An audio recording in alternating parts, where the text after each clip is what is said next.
Hello, friends, and welcome to NCAA Field here on the campus of Adrian College and the home of Bulldog Baseball. Tonight, ACTV presents this NCAA Division III baseball matchup between the visiting Tigers of Wittenberg University and your Adrian College Bulldogs. My name is Nathan Linder, joined alongside by Sean Whitmer. And Sean, the last game for Adrian just this past Tuesday at home against Heidelberg was a dominating performance by the Bulldog Bats. They tallied 15 runs on 14 hits, and 8 of those being extra base hits. How do the Bulldogs stay hot today, even as the weather cools down? Well, as you mentioned, they played phenomenal on the offensive side, but their defense wasn't lacking either.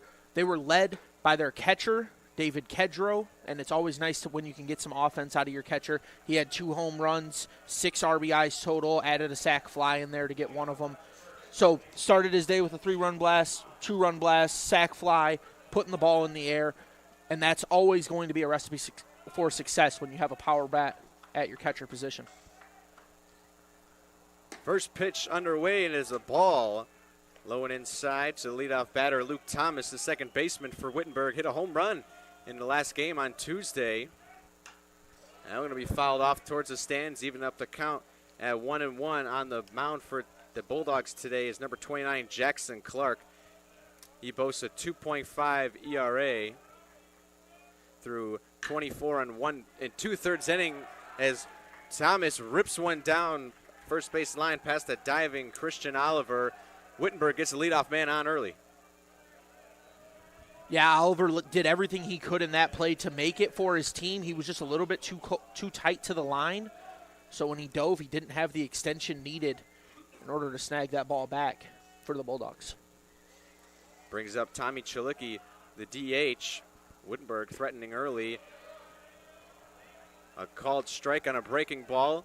Gets ahead 0-1 from Clark.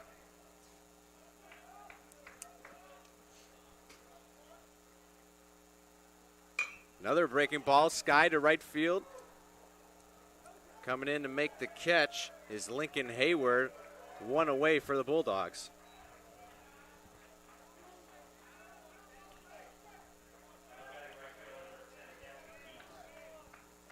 That brings up number 10, Thatcher Dietz, the right fielder for the Tigers today. 1 out and 1 on after the leadoff single by Luke Thomas. Brings up the 3-hitter. Another off-speed pitch. This one just missed inside. Last thing the Tigers want here is a double play, but you have to imagine Clark is going to do everything he can to get Dietz to roll over on a pitch. Big off attempt. First base, Thomas back easily.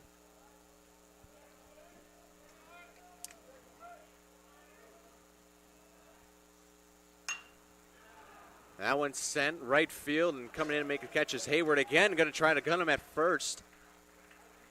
Thomas able to get back quickly.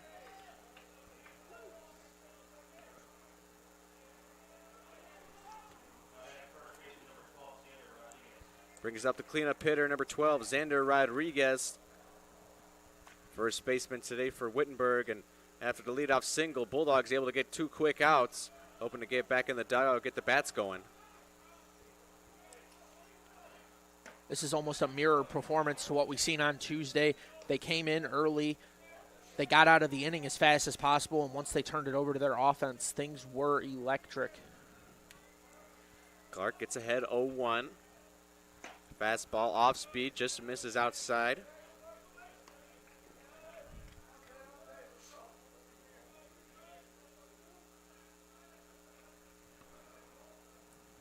Thomas, not much of a threat to steal over there. Only 2 stolen bases on the year. That one going to be dropped in over third base. Going to go to the corner. Thomas rounding second. Will the coach send him going home? He is, and he's not. He's going to stay at third as able to get it in from left field is Cam Oliver. Runners at second and third after a double from Xander Rodriguez. That's a good job knocking that over there to the opposite side of the field.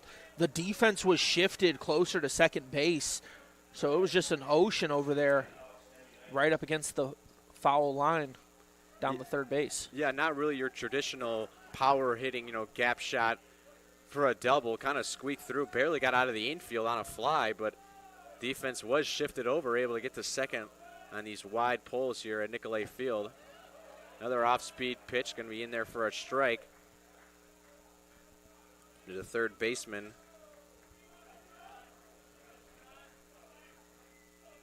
Still blanking on his pronunciation. You got it for me, Sean?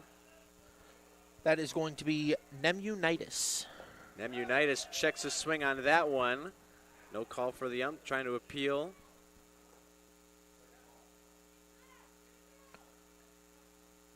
And the call is no. It was close.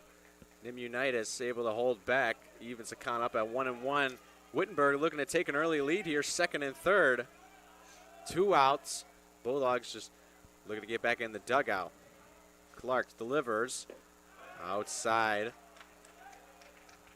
Ball's behind 2-1.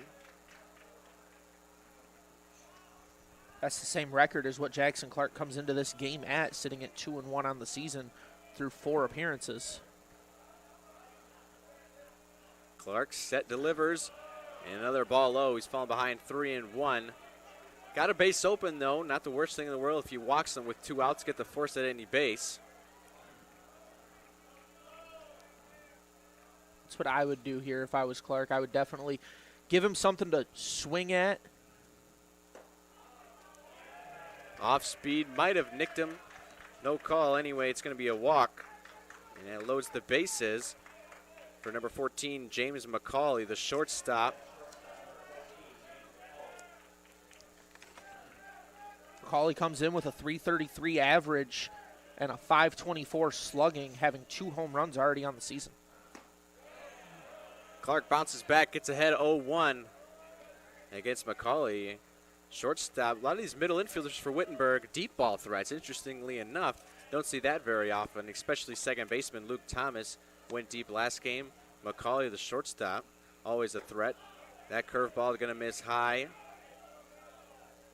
Start to wonder if that home run for Thomas in their last game was a little bit more of a fluke than something he does regular. Only 1 home run on the season, and it was the one that they had in their last game. Set and delivers 1-1. Going to be a base hit over to third base. Over to third baseman coming in to score is Thomas and Chalicki.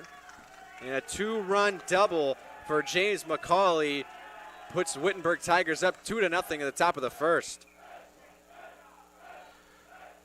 Cam Oliver out there in left is playing so far towards the center fielder that everything that's just knocked right into shallow left is an easy base hit, and they're turning it into extras right after. Yeah, another one not hit very hard. Might not have caught the barrel, got jammed a little bit, but nonetheless goes down in the books as a double, and Wittenberg still threatening with 2 outs. That one fouled over into the parking lot. Listening in case it hit a car. Dangerous to park behind Nicolay Field here. That's going to be McCauley's 18th and 19th RBIs on the season. Definitely a good start to the campaign for McCauley. Another strike. Falling behind 0-2 now is Ben Seibert. Clark a little rocky here in the first inning. 3 hits, 2 runs already. A lot of it with 2 outs. Ground ball, second base, able to make the play is Rolando Jimenez. That brings us to the middle of the first. The 2-run score on 3 hits for the Wittenberg Tigers. Take an early lead, 2-0 in this one. And coming up for the Bulldogs now will be the bats. The hot bats, as we said. Kedro 2 for 3, 2 home runs. Some other top dogs were Ryan Davis. He went 3 for 3 with 3 RBIs. Lincoln Hayward finished 2 for 4 with a pair of doubles and a third and final long ball hit by Jack Boyke. Sean, who do you think is going to stand out in this one today? Well, it'd be nice to see Kedro stand out once again, as that would give him a phenomenal week so far. And first week at home, get everything rolling right back where it was. That is if they can get to Kedro in the bottom of the first here.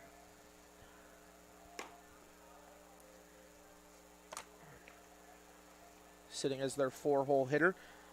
So you'd like to see Bruder get his bat woken up a little bit. Went 0 for 4 with a walk on Tuesday. Yeah, Bruder, the defending MIAA batting champ from last year, only a freshman last year, sophomore this year, batted .455 in conference. You know, the shortstop standout for the Bulldogs definitely looked to make a comeback here in this game. after a lackluster in the first. On the mound today for the Wittenberg is number 31, Nate Floyd.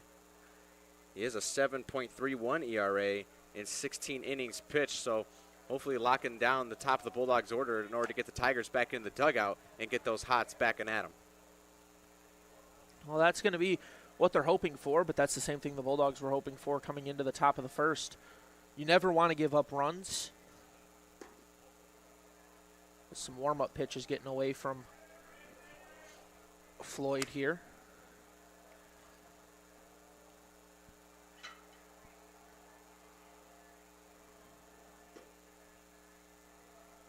Behind the plate there for Wittenberg, Charlie Mirando was left in the hole in the top of the first. Bulldogs coming up will be Jimenez, Bruder, and Hayward to lead things off. It's always an advantage for the away team if they're able to put up a couple of runs on the board early. It really puts a lot of pressure on the home team, and it's set in stone who's going to bat obviously first. But going back to like in your travel ball days when you would go, you flip a coin to see who bats home, home and away. And sometimes it's an advantage if you get the choice. It's nice to be able to be the away team if you're able to pick that.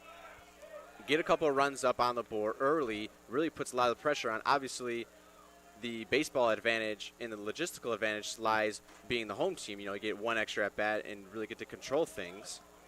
But sometimes being the away team can be nice if you're able to put runs up on the board early. Ground over to right side. First baseman able to make the play as he was shifted way over. As the second baseman was lined up nearly behind second base, that's going to retire Jimenez. I think even if he's in his normal position, he makes that play. That's just a really routine chopper right into the ground. Not a lot of range needed to make it. He makes it look as easy as possible over there. And here comes Nick Bruder.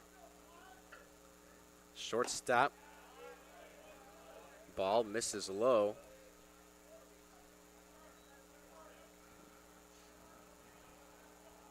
Bulldogs wearing the traditional all-white uniforms at home. Wittenberg in the all-gray. Red hats, red lining on the pants. That one misses away. Bruder in a good hitter's count now, 2-0. He did draw a walk, as I mentioned earlier in their game on Tuesday. It'd be interesting to see if he's looking for more of the same.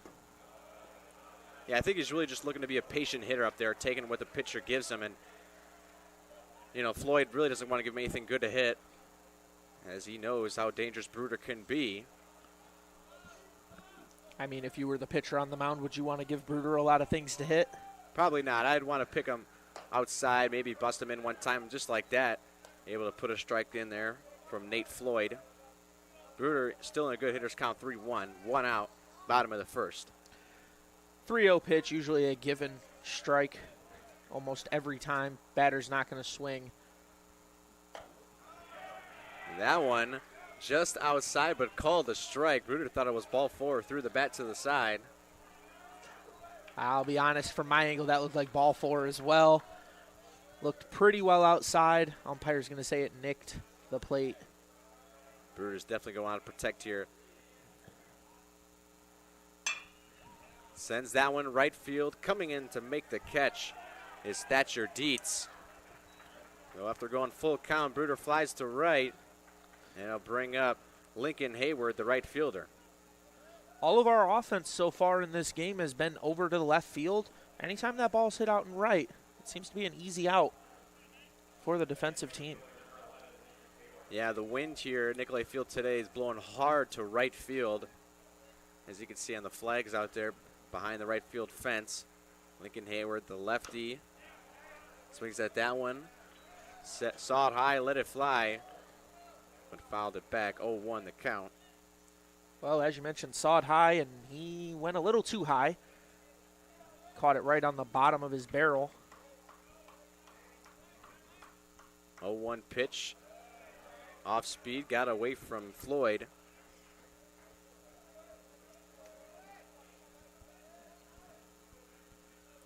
Like to see something into that left center gap. It's just an ocean out there here in Nicolay Field. jammed him. Easy PFP for Nate Floyd, able to retire Hayward. And 3 up, 3 down go the Bulldogs. Wittenberg with a strong first inning, 2 up in the first, and held them Bulldogs scoreless. We're going to head to a break. Wittenberg Tigers up 2-0. We'll be back right after this at Nicolay Field.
Welcome back to Nicolay Field. Top of the second coming up. Number 32, Rocco Royer.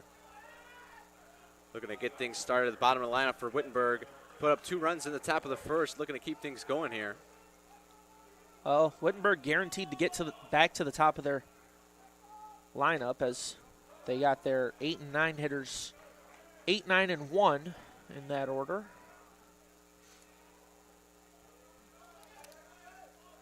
Clark's 0-1 pitch sent right up the middle. Bruder laid out, couldn't get it. It'll be a single center field. Leadoff man on again for the Tigers. Rocco Royer able to get things going. Now bottom of the order, the catcher, Charlie Mirando. Interesting strategies for these two teams. Bulldogs have their catcher batting in the 4 hole. Wittenberg has their catcher batting in the 9. A little bit more of a common theme to have your catcher close out your lineup.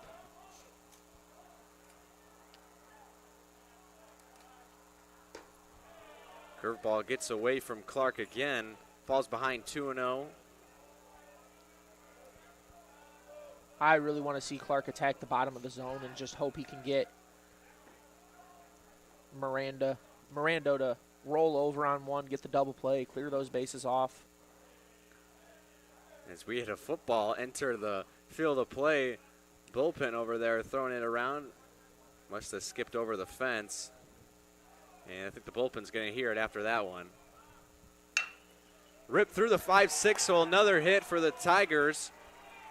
Royer gets to second. And a real good opportunity here for Wittenberg. First and second, nobody out. Back to the top of the order with Luke Thomas. Yeah, Luke Thomas got a single last time and scored. But if he wants to have a little flashback to their last game, now would be the time to do it if you're a Tiger fan. Ball 1 just outside. Thomas sitting with 13 RBIs on the season. Clark set, a bunt attempt. Calls a ball. They're going to appeal to see if he went. Field ump says no again.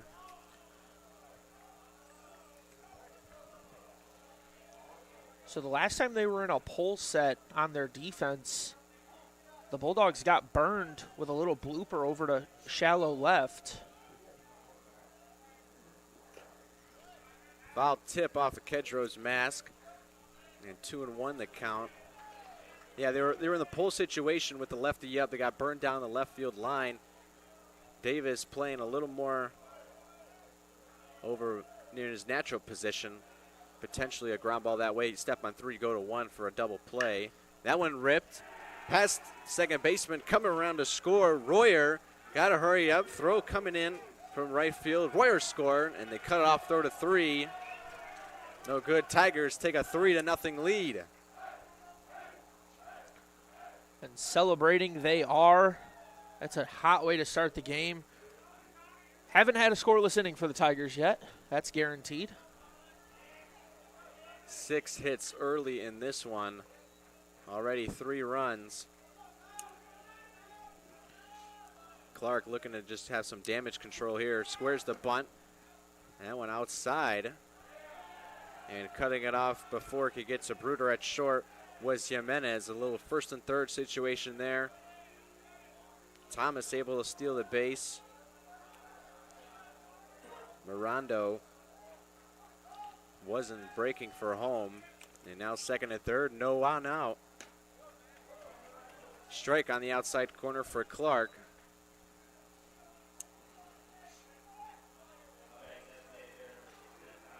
Have not seen Clark get himself a strikeout yet. You have to imagine that's something he wants to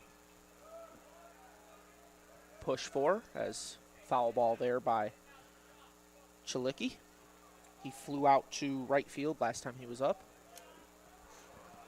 Yeah, it was back-to-back flyouts to right field for the 2 and 3 hitters for Wittenberg.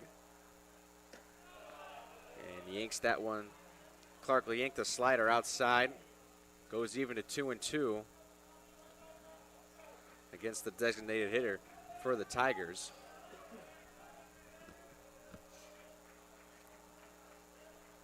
Two-two pitch from Clark. Skies one to right field. Tough play, no man's land. And Jimenez able to make the catch and hold the runner at third. Running it in. Wait, that was a really tough play there, Sean. Jimenez ranging back. Right fielder Hayward was playing way deep, almost at the track. That was a tough play, especially with this wind here. Yeah, and you have to like that play for Jimenez there, especially that little knock into right field. It looked like Jimenez gave up, didn't really give enough effort for it. I don't think he would have got it even if he put everything into it, but it still would have been nice to see him at least try. He took one step and then turned back towards the base. So him getting that out there shows that he's still locked into this game defensively. Yeah, I was kind of surprised that Miranda over at third didn't attempt to go home on that. I mean, it was pretty deep out there, and especially with the infielder ranging back to make the catch. It's a hard throw, especially for a second baseman who is more or less known to not have the best arm on the field. I mean, that would have been almost a 200-foot throw from pretty much shallow right field. Off speed. Gets Dietz to swing and miss. 1 and 2 the count, 1 out. Still second and third for Wittenberg. 36 strikes or 36 pitches already thrown by Clark so far today. Gets him to roll over. Davis come in, makes the play. Stretching out to make the catch over at first is Christian Oliver. But Wittenberg plates home another run as Charlie Mirando scores from third, but held Thomas at second.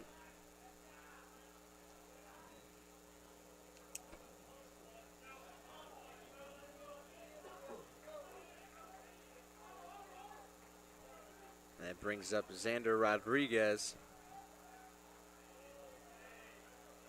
Man on second, 2 outs. Top of the second. Slice to left field. That's going to get down. Rounding third is Thomas as it was bobbled out there and left by Cam Oliver. Wittenberg pouring it on now 5-0. Another base hit from Xander Rodriguez. Yeah, that's a tough play there for Cam Oliver out and left. We've talked about how he's a little bit further right than you might like. Might want him to tighten to the line a little bit. And knocks to left just keep being a thing so far in this game. Ball just misses high in the check swing from Alex Newmantis. Nemunitis. Sorry. Evens the count at 1-1 against Nemunitis, who walked back in the first.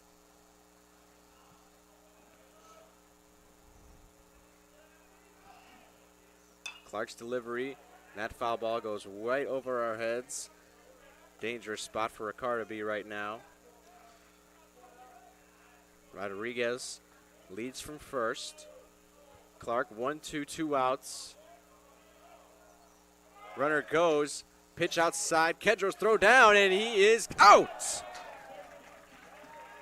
Beautiful throw from Kedro on the off-speed pitch, able to cut down Rodriguez, attempting to steal. Wittenberg puts up 3 more runs, though, in the top of the second. Adrian going to look to come back and put some more runs up themselves. We'll be right back after this. 5-0 Wittenberg leads Adrian here on ACTV.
Continue to take pride and learn from Asa Mahan's leadership. Welcome back inside the stadium. Bottom of the second, leading off for the Bulldogs. David Kedro had to quickly get all that catcher's gear off after nailing out the runner at second. Got to feel good so far. This point for the Bulldogs, just trying to get things going as they're down 5-0 early in this one. Floyd with an off speed, got Kedro a check swing, but a ball nonetheless.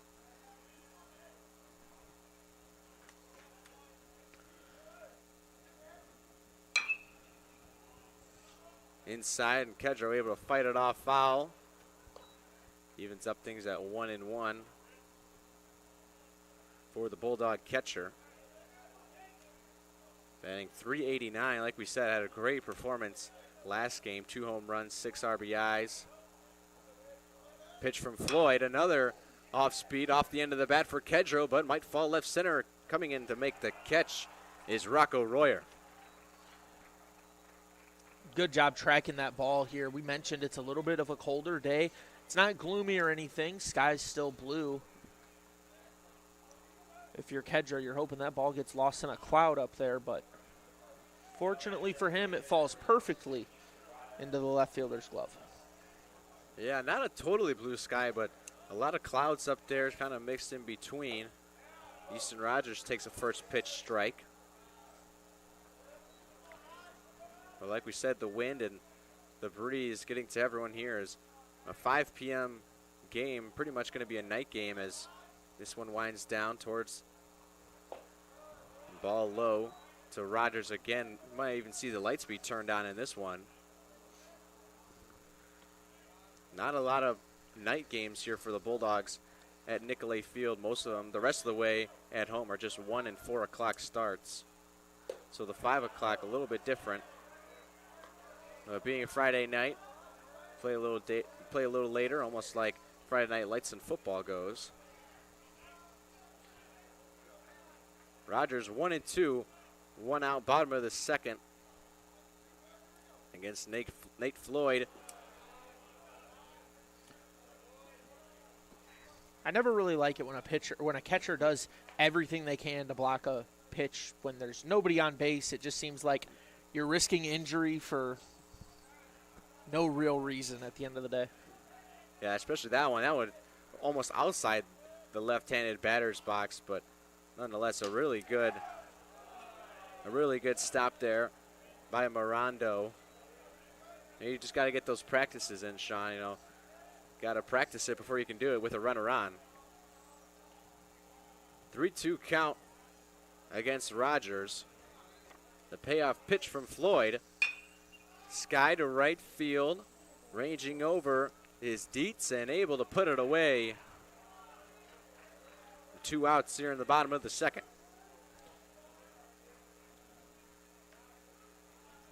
It's a good range over there on the right fielder, and that's going to be the 4th time we've had an out over there in right field in this game already. We're only in the bottom of the second inning. Now bring up the third baseman, Ryan Davis.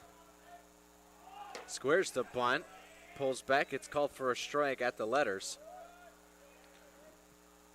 Davis had himself a successful day on Tuesday, 3 for 3. He scored every time he got on the bases. Well, he scored 3 times he got on the bases. He also walked twice. And then he also had 3 RBIs to go with it. And I think he closed out the game there on the mound. Yes, he did. He jumped on the mound for the last couple outs. Yeah, I think he had 1 inning pitched. Called strike that one. 1-2 now against Davis. Floyd looking for another 1-2-3 inning.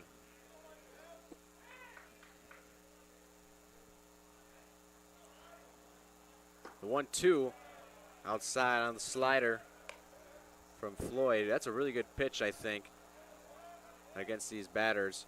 You get them straight on and then just falls into the left-handed batter's box or even backdoored one. Boy, just look how far over that first baseman is playing. Almost playing on the grass where a second baseman would play. Well, he doesn't have a lot to worry about with bunts.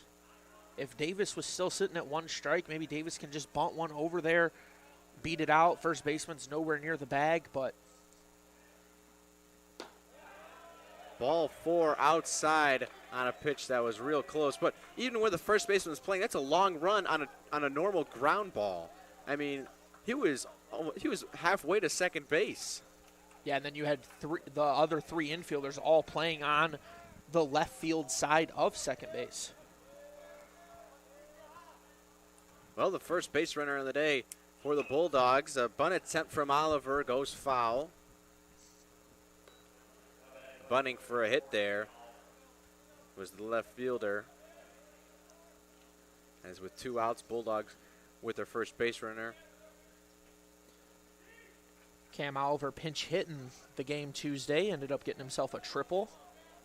Has some speed. The 0-1 from Floyd. Misses inside.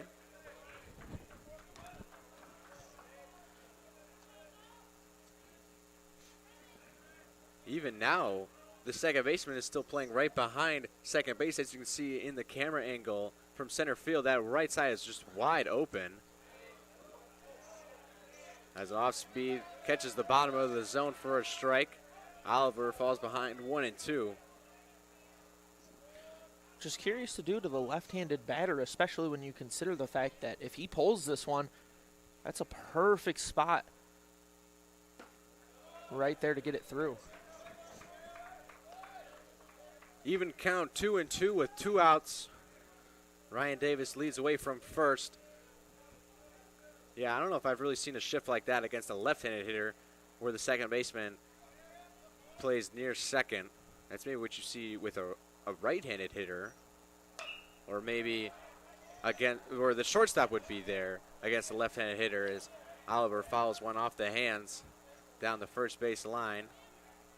And as you said at first base line, he's trying to pull this ball. That's where they're playing him.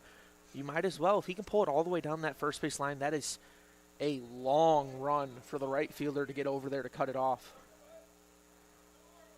Yeah, Dietz shading the gap a little bit more on this one. The 2-2. Misses down low. Runs count full. And Davis will be breaking on the pitch from first. Davis, of course, got walked in his at-bat, something he didn't do when he found the mound to close out the game Tuesday. Faced 3 batters, got 1 force out, 2 ground outs, or 1 fly out, 2 ground outs. Ball 4 outside and 2 back-to-back walks for Floyd. Will bring up Christian Oliver. With runners on first and second, Bulldogs have a chance here. to strike a run across in the second. They really need to put something on the board here early before things get out of hand.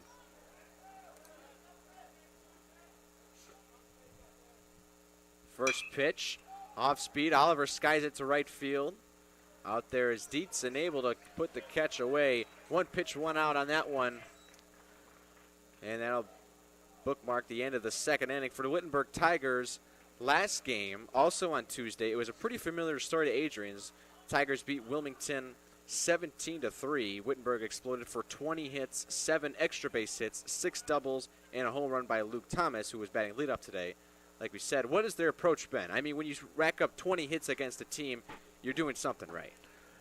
Yeah, they racked up 20 hits in their last matchup. They're not quite on their way to 20 yet, but they're currently sitting at 7 hits already in this game through 2 innings. You have to imagine that they want to keep these bats hot and rolling, as this is a 3-game series. Only game that's going to be played here in Nicolay Field is this one, and then they're going to go on the road for 2 at Wittenberg. Yeah, doubleheader tomorrow. For Tuesday's game, Rodriguez, who's in the lineup today, led the team in hits with 3. Also was Thays.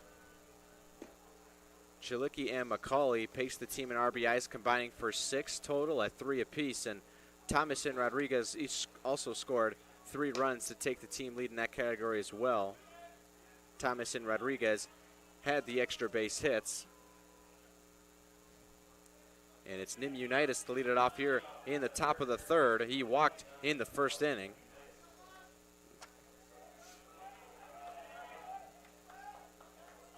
Yeah, Nim Unitas walked in the first inning. He was one of the runners left on base, one of the 2 runners that's been left on base so far here today for the Tigers. Jackson Clark quickly gets ahead 0-2. He's back out for his 3rd inning of work, hoping for a shutdown inning. As the first 2 a little bit shaky, both crooked numbers, 7 hits total. Has a good 0-2 pitch there outside on the off speed. Probably a slider, wouldn't you say, Michael? Curveball. Michael Hale, our director here today. That one through the 5-6 hole, ranging over. Bruder makes the play. And can't get that one. It was deep in the hole on the backhand into the grass. That's going to be a single to shortstop. Not going to go as an error. It's just a very difficult play to make, ranging to your right, throwing back to your left at such a deep part of the infield. Past the diving third baseman and Ryan Davis. Another base hit for the Tigers. James McCauley jumping on the first pitch he sees. And more of the same here for Jackson Clark on the mound. Got to wonder when we'll see a mound visit or some action up there in the bullpen. Oh, we're back at it again. Runners on first and second, no one out.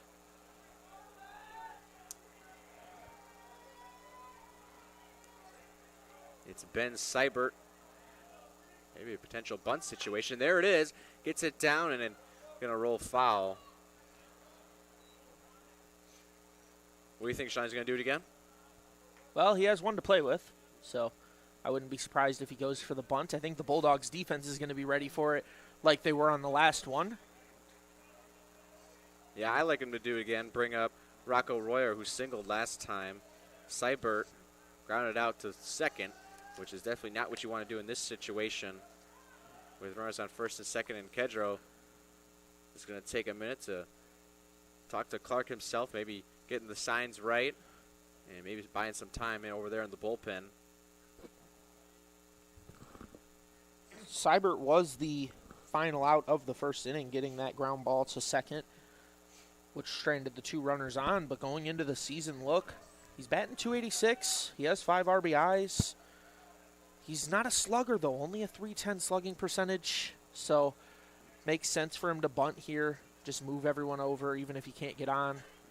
Nice little sacrifice. Yeah, I think he's going to do it again. It's a really good opportunity to get a bunt down. 0-1 pitch from Clark. Swinging away, grounds to Bruder.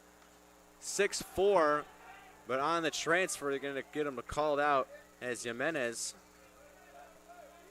trying to turn the double play a little too quickly as Seibert was ripping it down the line. I don't think we would have had him anyway, but Bulldogs get one out. That's going to go in as a fielder's choice, so Seibert still not getting himself a hit tallied on the day. Brings up the left fielder, Rocco Royer. Takes an off-speed pitch, called strike on the outside corner. Like you said, singled up the middle in the second inning to lead off the second inning. Back up here in the top of the third. Going to get a lot of at-bats here is Wittenberg. Clark attempts to pick over. Seibert back easily.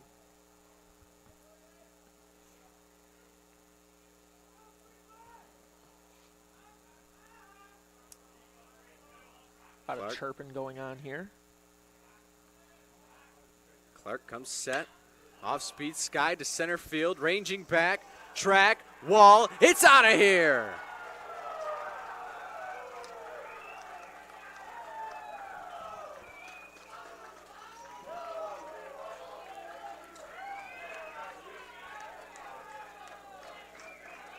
Just a phenomenal job by the Tigers. Skying it to center field, deepest part of the park. That's going to give them 3 runs in this inning as well, putting them at 8 on the board already, 10 hits. Yeah, dead center that one was. Barely got out, but a home run nonetheless. Wittenberg leads 8-0. As Mirando skies another one, right field. Coming in to make the catch is Lincoln Hayward. Bulldogs get 2 outs in the inning, hoping to quickly put this third inning to rest.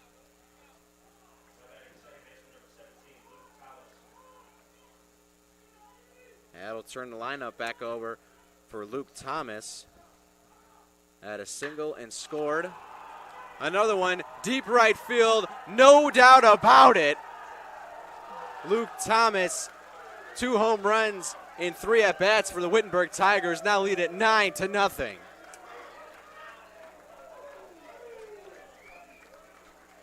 How long do you leave Clark at this point?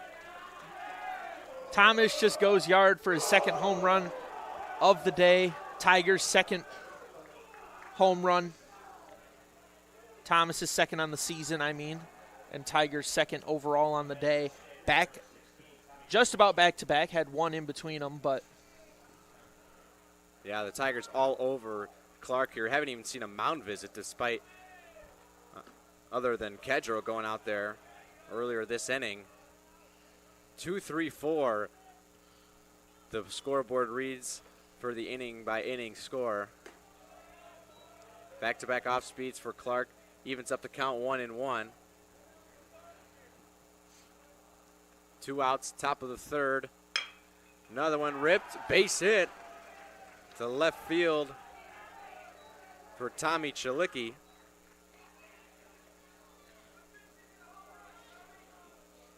And now here comes Coach Rainey, presumably to make the switch. We'll see if he takes the ball out of Clark's hands. He does, so we'll head to a short break as the new pitcher gets acquainted with the mound, and we'll be right back to tell you who it is. 9-0, this one all Wittenberg Tigers here on ACTV.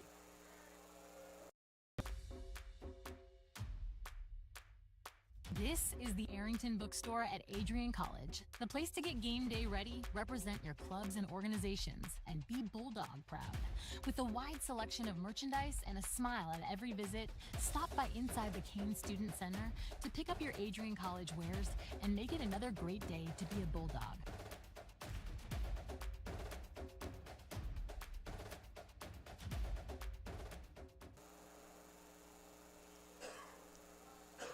Brooks Tom in relief in the top of the third inning, 2 outs as Wittenberg has opened this one up 9-0. Absolutely demolishing Jackson Clark in his start. And Bulldogs not what they expected. What do you got on Brooks Tom, Sean? He's made 1 appearance so far on the season, pitched 1 inning, gave up 1 hit. pretty successful in his one inning that he pitched. We'll see if he has a little bit more juice to get longer into this game, as Bulldogs could really use some help. However, on the close for Jackson Clark, he entered today with only one home run given up. He gave up 2 in 1 inning. So just a rough day for him. Tigers were seeing him well. Like to see if Brooks Tom can get a little bit more different stuff past the Tigers offense.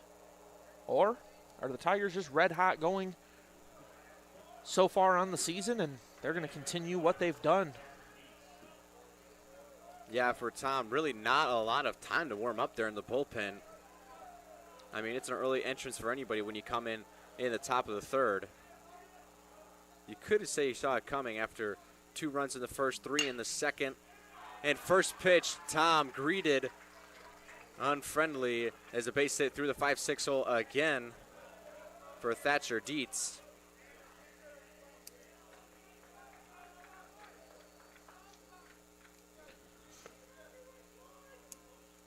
The left side of the field. It's where the Tigers are attacking. They're doing a great job at doing it as well, but that's where they want to go, left side of the field. Tom delivers a strike at the top of the zone against Xander Rodriguez, who was 2 for 2 today with a double and a single, both to left field. He was also caught stealing to end the second inning. Rodriguez takes the ball low. Dirt ball read gets away from Kedro, and a great read from both base runners advancing to second and third.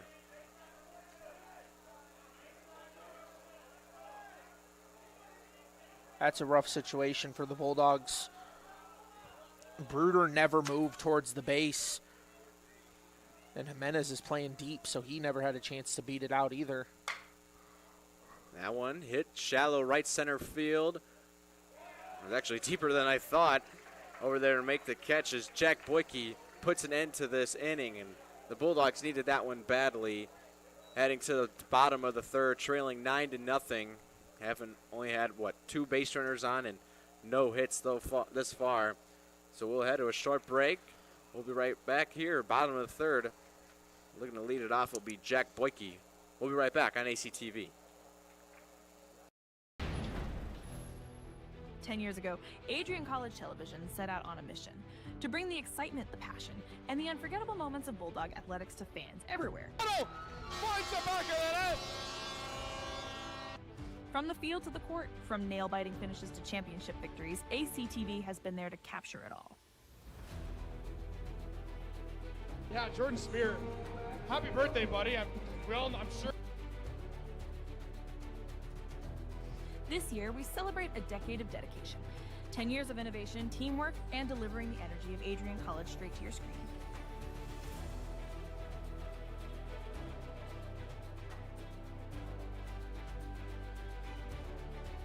Here's to the next chapter of ACTV, because at Adrian College, the story is just beginning.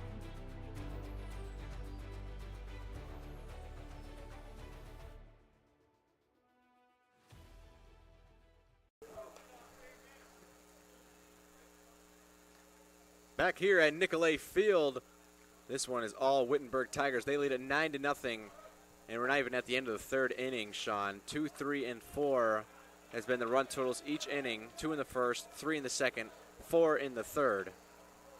And Jack Boyke, who made the catch to end the third inning, is going to lead it off here, the center fielder.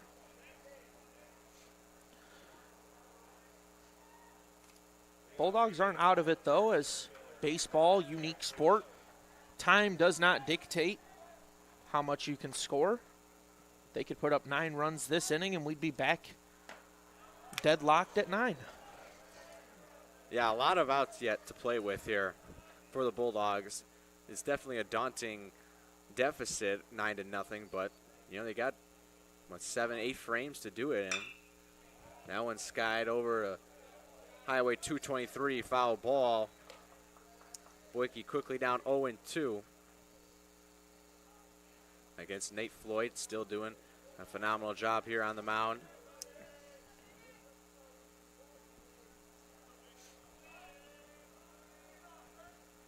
The 0-2. Ground ball left side is foul past third base. Well, it's clear to see what Boyke wants to do here. He got down about as low as possible and just tapped that ball towards the third base line, just put a little bit too much into it, pushed it foul. We'll do it again. 0-2 to Boyke. Goes 5-6, sold past a diving third baseman and Pneumonitis. Well, Bulldogs get their first hit of the day, bottom of the third inning from their 9-hitter, Jack Boyke. Get the leadoff man on, no one out. Rolls back to the top of the order with number 8, Rolando Jimenez. Grounded out to first back in the first inning. Boyke away from first. Floyd, a bunt from Jimenez, right back to the pitcher. And an easy play to retire Jimenez. Well, we've seen Boyke's wheels on that play in center field last time Bulldogs were on defense, so I think anything out of the infield here that's a hit, Boyke's rounding third and coming home. Yeah, especially with the outfield playing so deep. Brings up Nick Bruder, flied out to right last time. Off speed, first pitch swinging from Bruder. Wouldn't be opposed to a fly ball to right field here. Get Boyke over to third, but I think for the Bulldogs, they're looking for more. Looking for a base hit, preferably a double. Trade spots with Boyke and Bruder. That one nearly hit Bruder as came inside. 1-1 the count, one out. Runner on second. Bottom of the third inning. Bulldogs trail 9-0.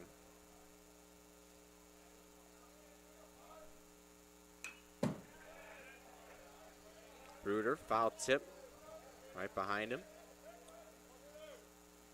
He looked like when he turned and looked back up here, it looked like he was all over that. At least that's what he felt. The 1-2 to Bruder. Slider outside. Checked his swing. I didn't think he went. They're going to appeal, and he says no again. That's a real tough call for the field on about pretty much right behind the pitcher. You'd like to see him over on the first base line, but obviously with the runner on, you can't have that. I have to imagine Bruder appreciates that call. That's the way the call has gone all day. Even things up, 2-2 count. To Nick Bruder. Floyd, same pitch. After taking a couple peeks at Boyke. Count runs full, 3-2. It's interesting because Floyd was throwing pretty wild in his warm-ups before each inning, but then as soon as he gets into the action, seems to lock in and put it over the plate. Like that one, ground out to short. Bobbles it, Bruder with the speed, able to beat it out. That one is going to go down as an error against James McCauley, and Boyke able to get to third.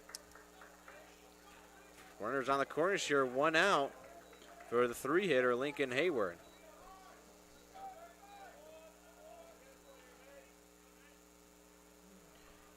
Don't really have to wait for the official stat book to tell us on that one. Pretty clear error.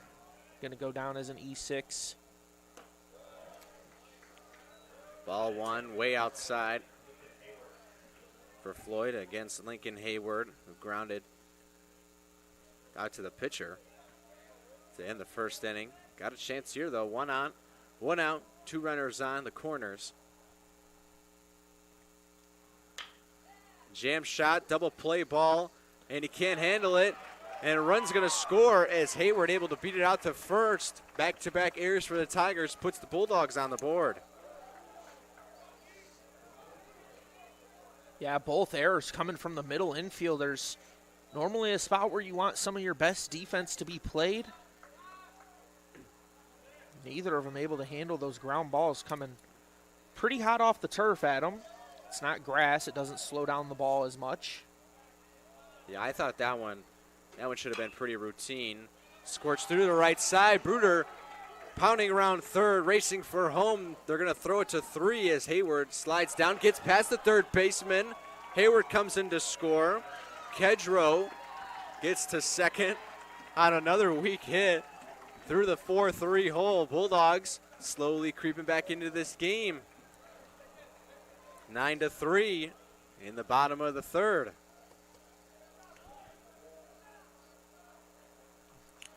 Well, last time I had an announcer jinx was on Tuesday with our play-by-play in Forest Vernier, and it was a good announcer jinx if you're a Bulldog fan, as I had talked about Kedro having himself a little bit of a flashback, and then he hit his second home run of the day. Well, I came into this inning saying that the Bulldogs could get 9 runs and we'd be tied right back up, and so far they're off to a pretty hot start, already getting 3. Yeah, mountain visit here for the Tigers, hoping to just calm things down. Pitching has been fairly good. Floyd, he's been hit around a little bit, but not very strong hits. I mean, a couple of errors on the shortstop, second baseman. That should have been a ground ball double play. And then the right fielder with a decent throw, but just got past the third baseman. So almost all 3 infielders with an error this inning. Bulldogs 1 out, runner on second, still threatening here in the bottom of the third. Brings up Easton Rogers, who flied out to right field.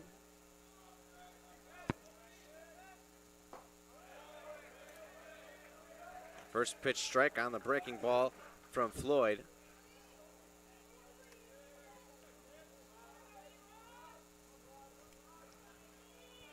Floyd peeks at second. Kedro leads away to Rogers, and it's outside. 1-1 the count.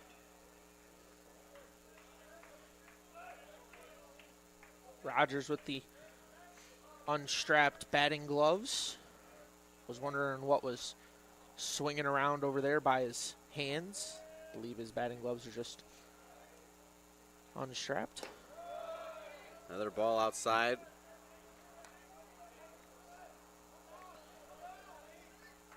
Rogers in a good hitter's count, 2-1. Floyd trying to get out of this, going to throw some strikes, get the hitters to roll over. Rogers going to get a pretty good pitch to hit here.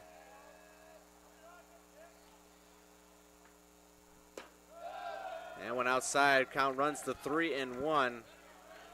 Rogers' chance of getting on base has just gone up considerably. You swinging here? If you're Rogers, are you taking a hack at this ball, or are you keeping the bat on your shoulder no matter what? No, you're definitely looking to get a hold of one here. Pick your spot and swing just like that. Skies to center field. Tagging is Kedro, caught just before the track by Seibert. Kedro able to get to third in a successful sac fly from Easton Rogers. And to bring up Ryan Davis, who walked back in the second inning.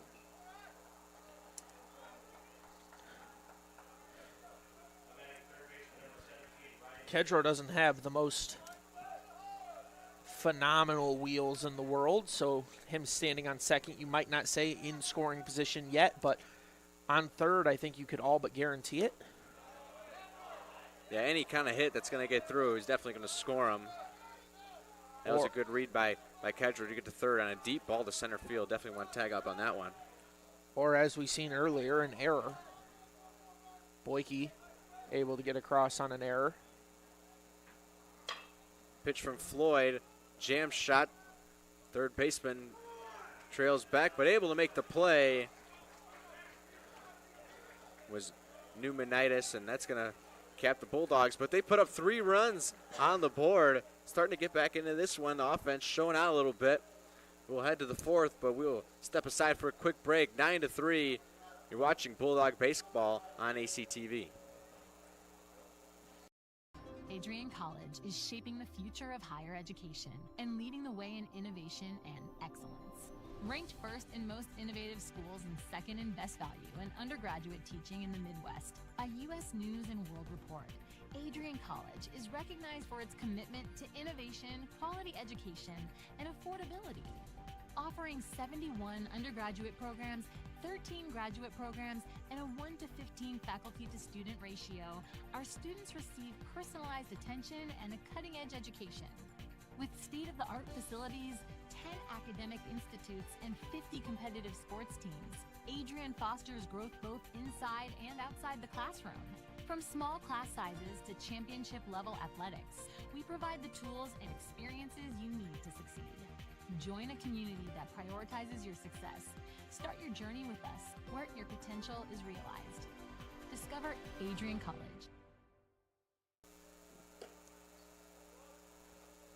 First 3 innings done. We move to the top of the 4th inning here in this Friday night contest between the Wittenberg Tigers and Adrian College Bulldogs. Back on the mound, Brooks Tom, who was in relief back in the top of the 3rd. Nimunitis, who just made the play to end the 3rd inning, leads off for the Tigers in this one. Takes the ball down and in.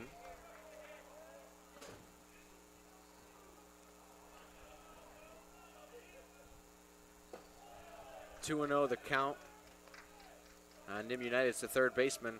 Tigers haven't had an inning where they haven't scored yet in this one, but we're still early on.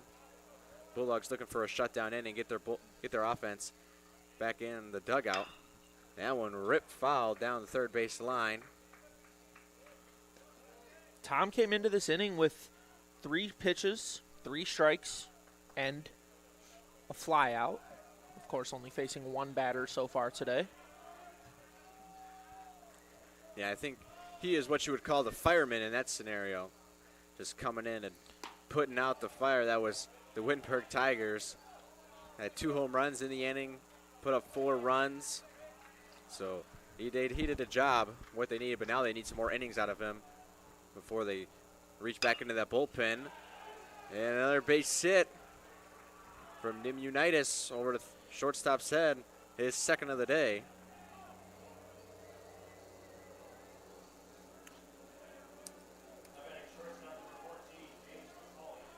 Another one over to left field. Just repetitive hits out to left. And it's a lot of shallow hits as well. Oliver having to run forward more than anywhere else.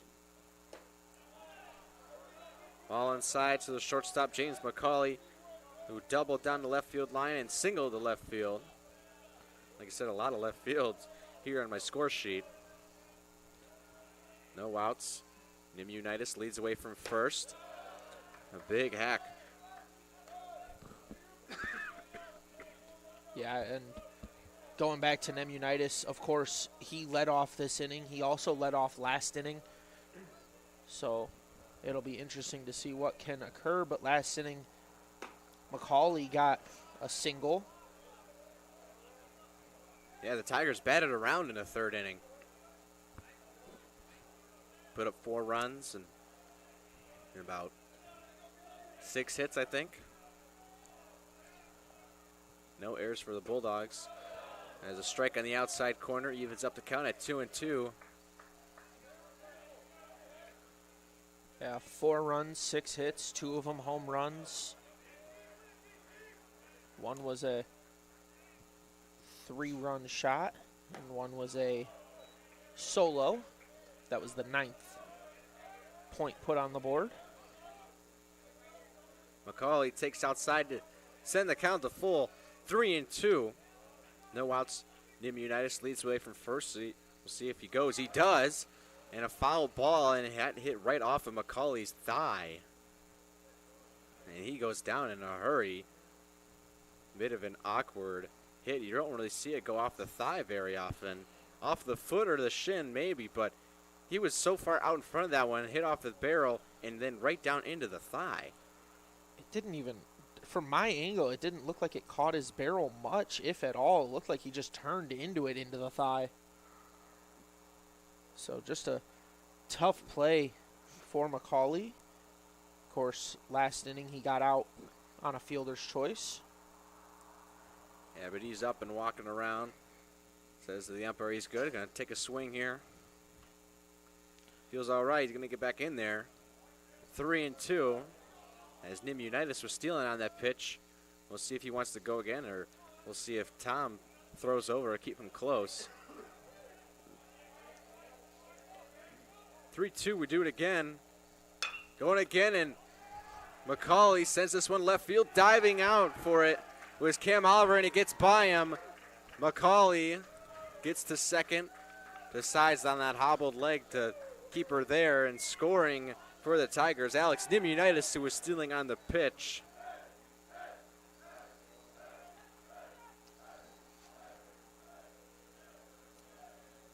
I think that's going to go down as a single and an error for the left fielder.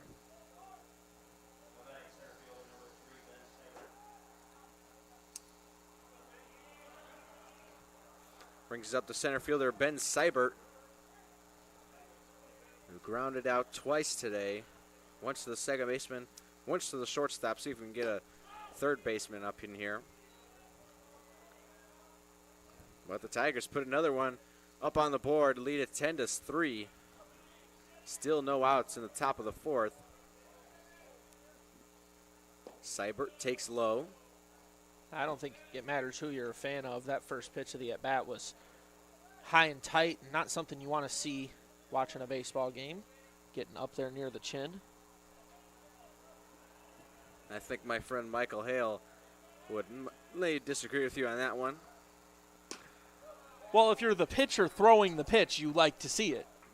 But if you're a fan watching the game, you never want to see someone take a ball to the head. 2-1 the count on Ben Seibert. McCauley away from second. Jimenez right behind him, keeping him close. The pitch from Tom, ripped down the third base line, and it goes foul.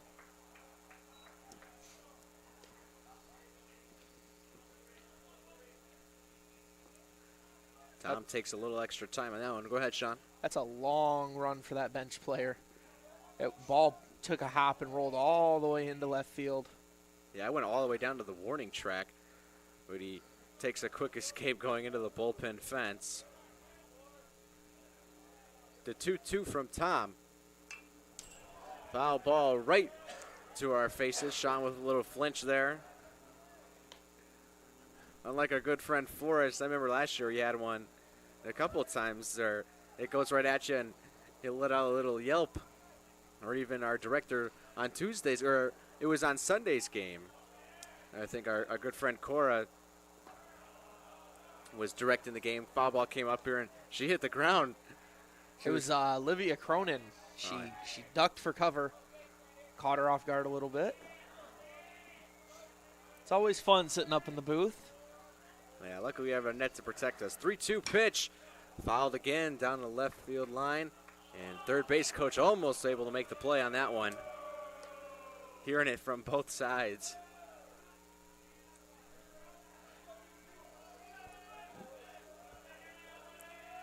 Imagine being the third base coach and your players are chirping you more than the home team.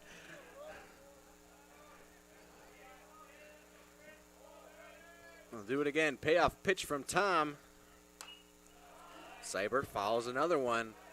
Straight back.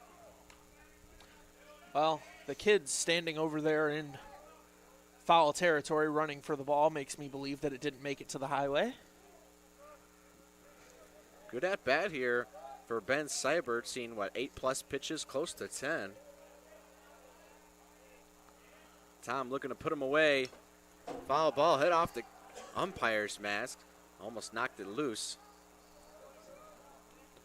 I think that might have skipped off Kedro, then the umpire, then the backstop, and then back to Kedro.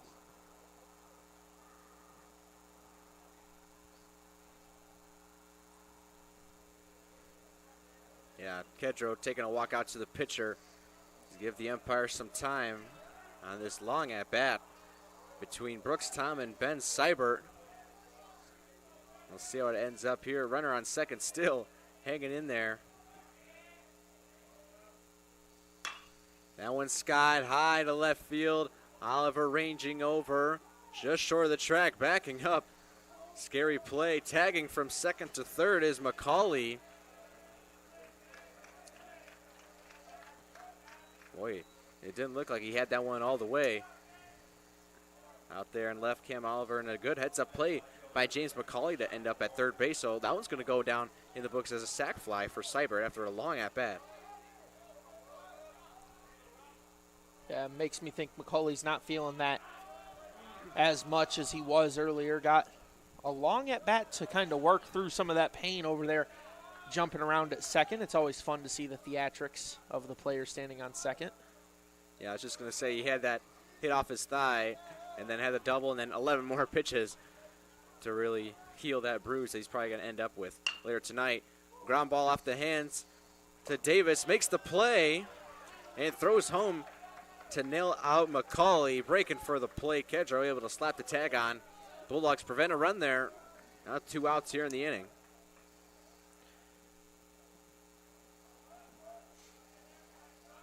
If I'm not mistaken, that'll go into the books as a fielder's choice, correct? Yes, that's usually how that goes.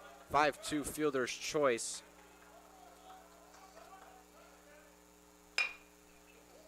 Hit right back up the middle. Tom tried to barehand it. Bruder did. Gets him at first, and he's safe.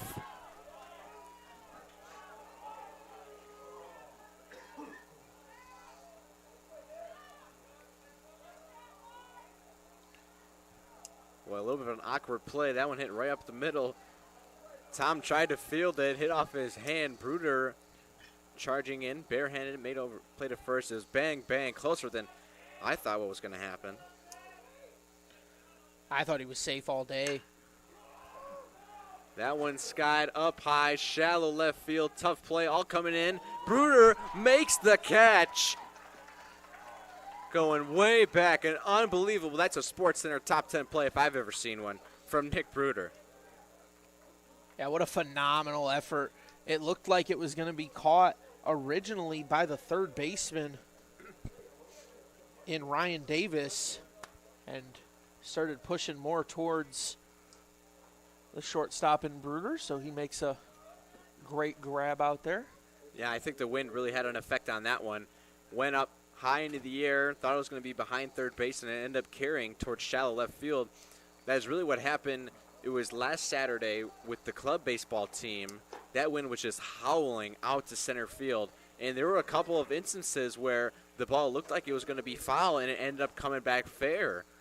You know, a couple towards the first base line where it might have escaped the field of play and ended up land right in front of the dugout. Remember, a couple of them, one was hit towards the bullpen, and the wind blew it so far back forward that the left fielder overran the ball. Well, just the wind plays tricky things here at Nicolay Field. Usually a pretty windy sight. Yeah, and that's going to be the first time the Bulldogs got Thomas out in this game. He had in the first inning he had a single where he scored. Second inning he had a single where he stole a base and then rounded. And the third inning he had a solo shot. So fourth inning he comes up. He's also played in every inning so far. And fourth tries the one that works. Fourth tries the charm. Yeah, that one. I messed up the saying, but you knew what I meant at the end of the day. And that'll bring up Cam Oliver, who walked back in the second inning.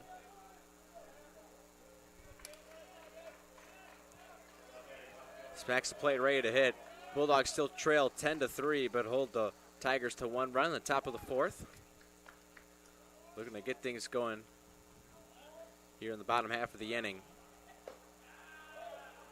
First pitch called strike on the outside corner against Oliver.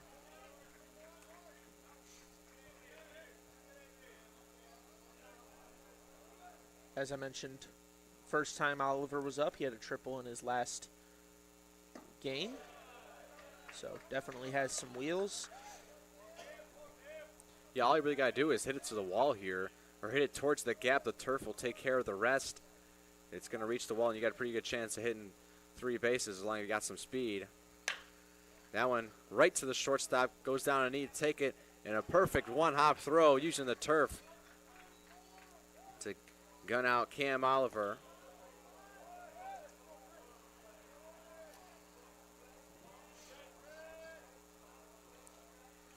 That brings up Christian Oliver, the first baseman, who flied out to right field. Back in the second.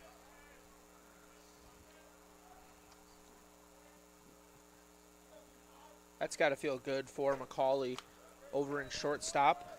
Of course, last time he went to make a play was the error that allowed Bruder to reach. Yeah, a little bit of a rough turn of events there for Macaulay. Had the air and then hit one off of his thigh, but then came around to score. Later on, that one, jam shot. No one over at first. A tough play for the pitcher as it was the second baseman ranging over to make the play. Well, that's the problem with the shift, right? First baseman essentially playing in that second base gap. So your pitcher has to make a play at first when that's not really what you want him doing unless it's just a routine flip. Yeah, it just amazes me how far over that Rodriguez was playing. And a ball hit just a couple of steps to his right, tried to make the play, and then left first base out to dry. So Floyd had to go and cover. That one nearly squirts away, but Oliver holds at first as Mirando pounces on it.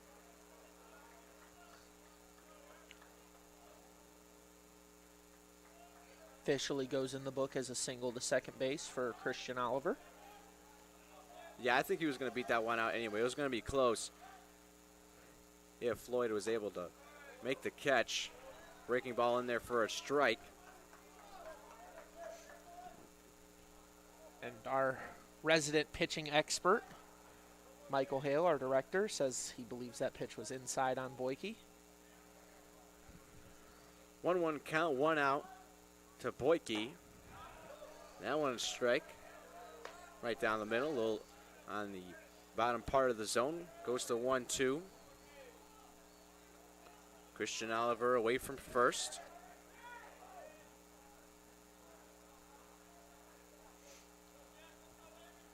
The 1-2 from Floyd. Foul ball right towards the fans. Hit off the net, or did that escape? That one I think escaped and might be in the highway. Player from the bullpen going to hunt it down.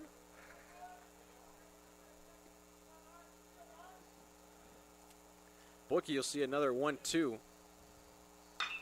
Rips that one through the four hole, and another single for the Bulldogs. Starting to get a little bit of a rally going here. First and second, one out. Back to the top of the lineup, and Rolando Jimenez.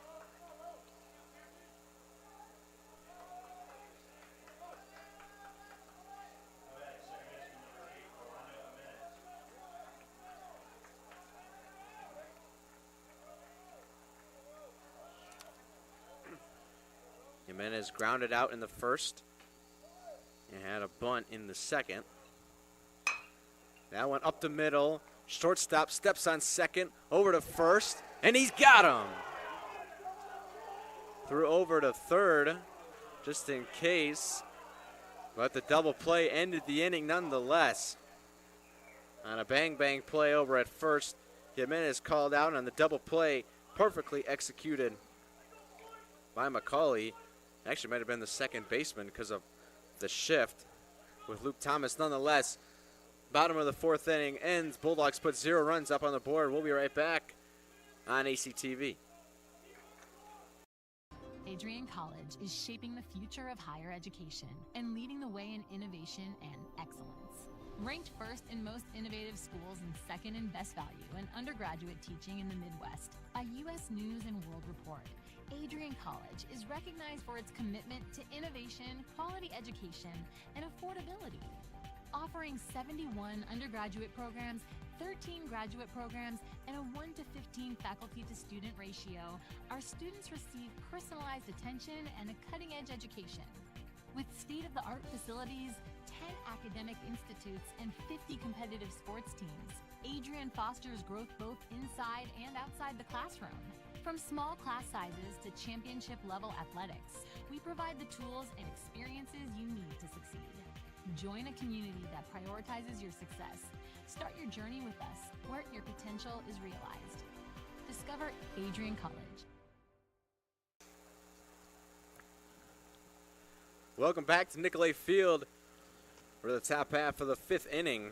New pitcher on the mound for the Bulldogs, Griffin Firestein. Has a 13.5 ERA and only 3 1/3 innings pitched. Giving up 4 walks, 5 strikeouts. Hoping to calm down the Tiger bats, who have just been on fire here today. Putting up 10 runs on 15 hits through 4 innings. Leading it off will be Tommy Chalicki, the designated hitter. He flied out, popped out, and singled to left field in the first, second, and third innings. There's a first pitch strike on a breaking ball from Firestein. Another one gets away from Kedro, no one on. Count moves to 1-1.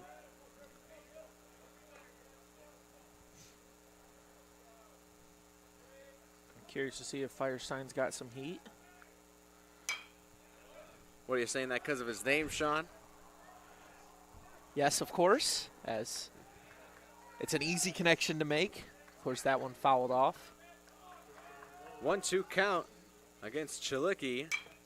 Breaking ball, skied right field. It's going to get out of play as Oliver giving chase ran into the fence. Still 1-2. Of course, that's one of the sophomores brothers here on the Bulldog team, both sophomores, Cam and Christian.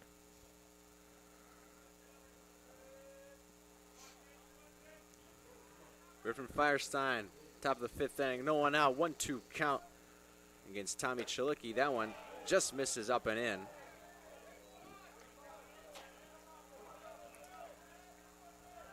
Two count. Firestein, throw your best pitch here.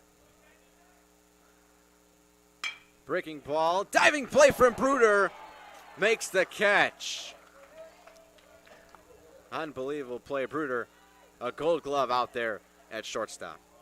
Well, after the last 2 plays he's made, I would give him one. He made that nice fly out in shallow left and now makes that diving play.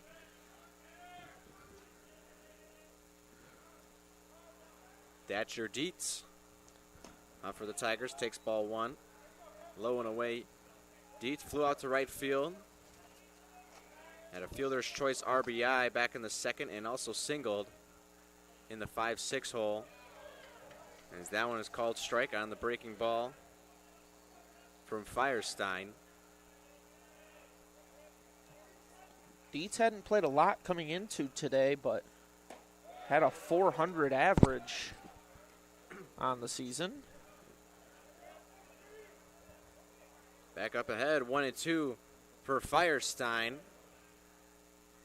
The pitch way low.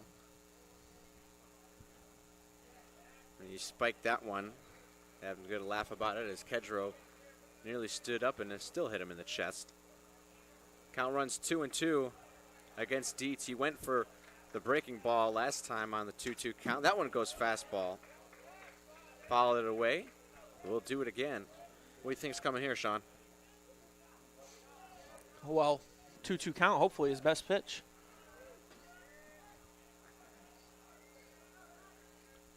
Here it is. A little spinner going to go inside. Count runs full.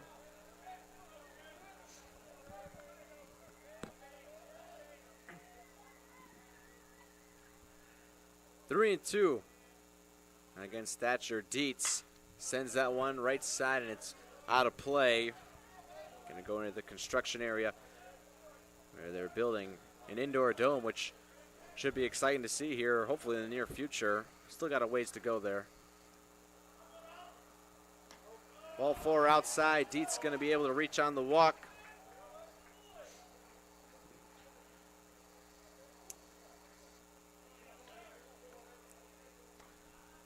First base runner given up by Firestein. Now bring up the first baseman, Xander Rodriguez. Got a double, a single, and flat out to center. Also in the first, second, and third inning.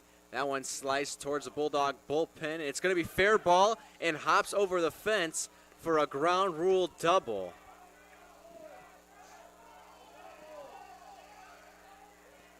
some confusion on the base. It's a ground rule double.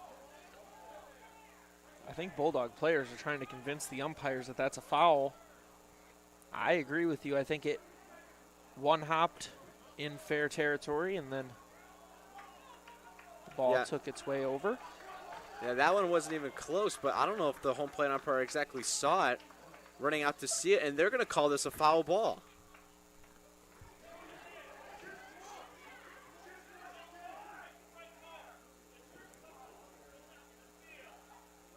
Head coach for Wittenberg out to argue. I mean, that one was fair. That I don't even think it hit the warning track out in left field. It might have, because it had a pretty good bounce. That's what we're talking about here at Nicolay Field. The line and the fence are so close together that you get something like that, and it's going to be a ground rule double. Yeah, and head coach Mitchell Griffiths is not happy about the call. Going to have ourselves a second umpire conference.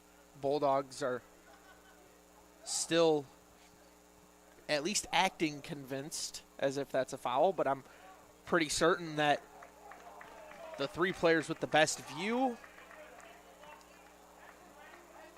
were the first three players to signal that it was a foul. That was the catcher, third baseman, and left fielder. And they're going to call this a foul ball. So a break for the Bulldogs. And I tell you what if this comes back to bite right now? Skied center field, ranging back, wall, track, and he makes the catch on the warning track. We talked about announcer jinx once already, and you were trying to give him a second one with leading up there, talking about it biting the Bulldogs. Thankfully, Boyke has some range out there in center. Of course, also a football player here on campus. Hey, you know they say ball don't lie, so it's going to come back in favor of the Tigers later today at some point. I mean, it worked in the Bulldogs' favor, but I'm just going to say that one wasn't even close. It definitely was a fair ball. Well, maybe the ball don't lie fortunes were front-loaded and the Tigers were getting their luck in the top part of the game. Alex Pneumonitis up to bat here, top of the fifth inning. Ground ball, Bruder hard charging in a bare hand, throw on the run, and he got him. No doubt out of Bruder, as well as he was already on the third base line before the signal was ever made. Wow, yet another great play over there from short on Nick Bruder. Bare hand. That wasn't even on the ground bare hand. He barehanded it out of the air and threw on the run to make the catch, or to make the throw. An unbelievable play. We're going to head to a short break. We'll be right back here. Bulldogs still trail 10-3.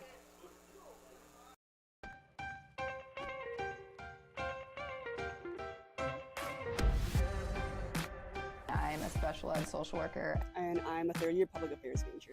I'm an action filmmaker. I'm a recent graduate from Michigan State University. I'm an underwater cinematographer.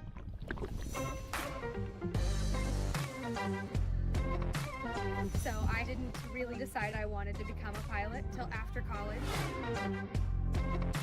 Jevy is like a consolidated platform where I could have focused information in a couple swipes. Involve yourself as many opportunities that you can. The number one most important thing is knowing your own weaknesses. Proper planning. Breakfast. It's always something different, something new. The fact that you can be another small voice that adds to a beautiful space. That's what I'm here for.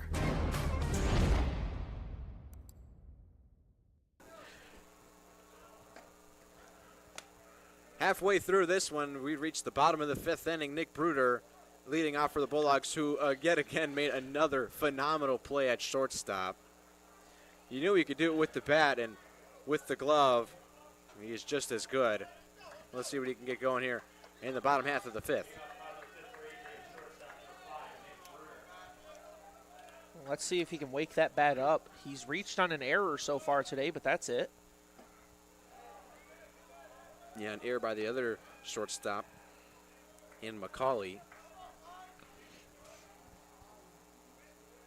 Wittenberg still playing the shift for a lot of these hitters. Bruder takes high and away. 2-0. So at what point do we stop calling it a shift and just start calling it Wittenberg's defense? Because it's the same for every batter, no matter if they're a righty, lefty. The only time it changes is when there's a runner on first.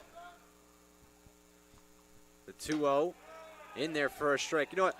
I'll just call it a right side shift because third and short, maybe playing a step or two off of where they normally play, but second base is way out of position, nearly behind second base, and the first baseman is playing a third of the way to second. Bruder, fly ball over the first base dugout. Dangerous sight again for the Cars. Evens up the count, 2-2 for Nate Floyd.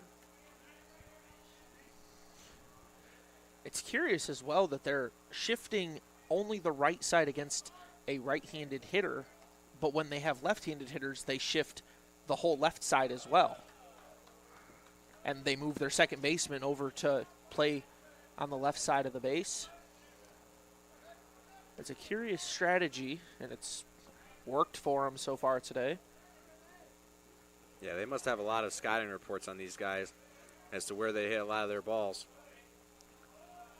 The payoff pitch to Bruder. Ground ball up the middle and right where the second baseman is playing. Makes the play. It was Luke Thomas, and that's a base hit any day of the week if they're not playing where they are.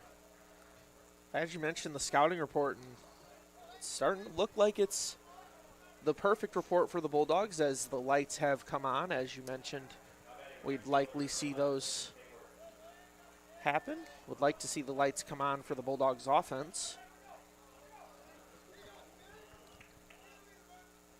First pitch to Hayward. Takes low.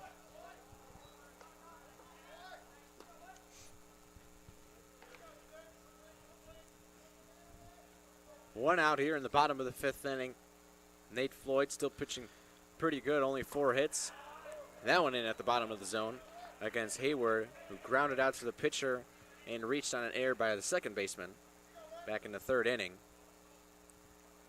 1-1 count on number 11 with 1 out. Leaves it down low again. 3 straight takes for Lincoln Hayward. Looking to get his pitch probably up in the zone. That's why they're attacking him down.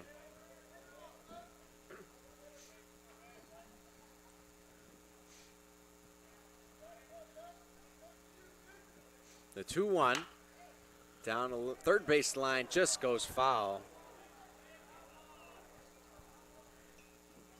We've seen Boyke do the same thing earlier as he did that little squat down and just try to poke it out there away from the shift. Yeah, almost a protection swing on that one, but the count I think was 2-1. They still have it as 2-1 now. It should be 2-2. And swing and a miss. Strikeout on that one. That may be the first strikeout for Floyd. I believe it is, yeah. I think that's the first strikeout of the game in general. I have not written a K yet today. Wow, we've played almost 5 innings here in the first strikeout coming on. That just shows you how the offense has been clicking. Pitching to contact. Batters putting the ball in play. Kedro, first pitch swinging at a high curveball. It was a hanger. He wanted that one. Kedro, of course, the power hitter for the Bulldogs.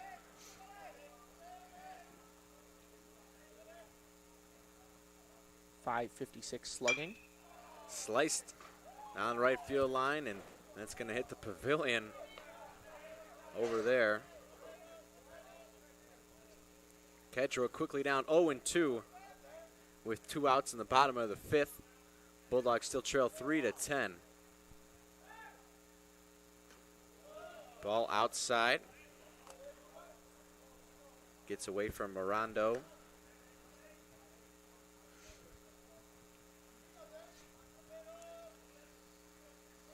With the off-speed outside, you got to think maybe he's going to bust him hard with an inside pitch here. And that's exactly what he did.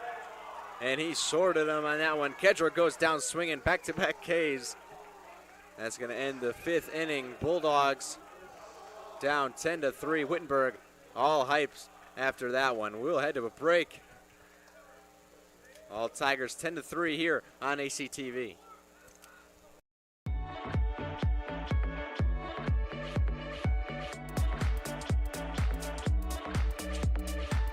You stand today, students, on the threshold of a magical time in your life, a time of significant growth, introspection, self-awareness, challenge, and opportunity.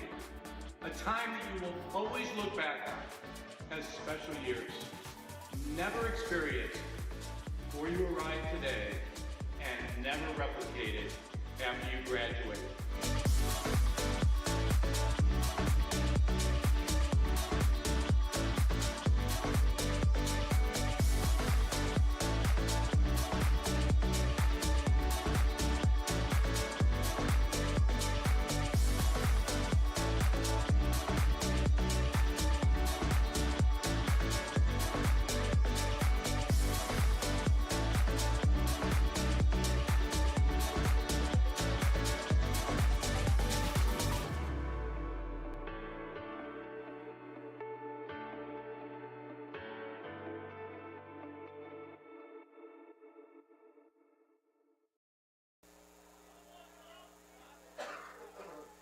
Griffin Firestein back out for his second inning of work. First up will be James McCauley, the shortstop. 4th at-bat of the day already, and only the 6th inning. First pitch outside on the ball. McCauley double down the left field line, single down the left field line, and reached on an E7. Hit it to left field, and it got past Oliver out in left, able to get second after he hit the one off of his thigh. Gets ahead 2-0. A good hitter's count here for McCauley. Up and in. And Firestein fall behind 3-0. Not how you want to treat the first batter of the inning.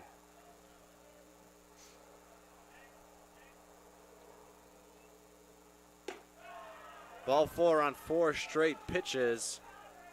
And McCauley's going to reach base for the 4th time today.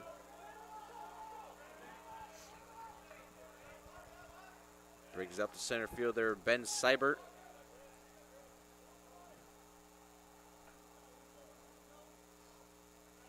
McCauley away from first. Pitch, strike on the outside corner. Firestein gets back in it.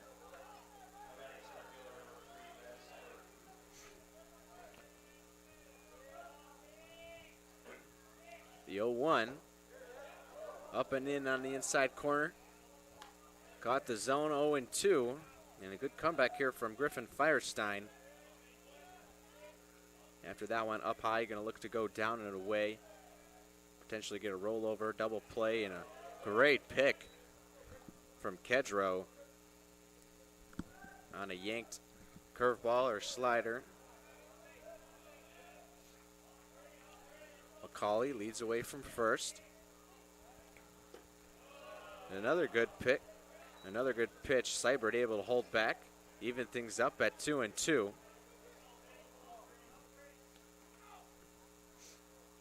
Our director Michael tells me that was a great take. 2-2 from Firestein. This one skied up center field. Ranging back, getting under it. As Jack Boyke makes the catch. One away here in the top half of the 6th inning. That might be the most routine play Boyke's made all day. His other outs that he's gotten have just been super rangy, making plays at the wall, on the warning track, having to do everything he can. That one hit just about right where he's standing. Didn't have to move almost at all. That one runs inside and hits Rocco Royer.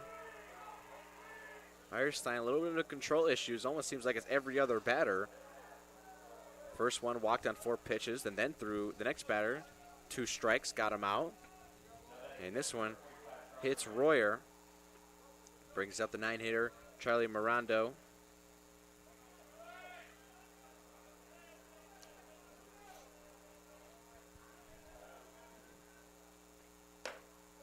First pitch outside for Firestein, trying to reel things back in here. Mirando, 2 singles on the day. The lefty is warming up in the bullpen for the Bulldogs. Runner's steal, and it's not going to happen as a foul ball from Mirando.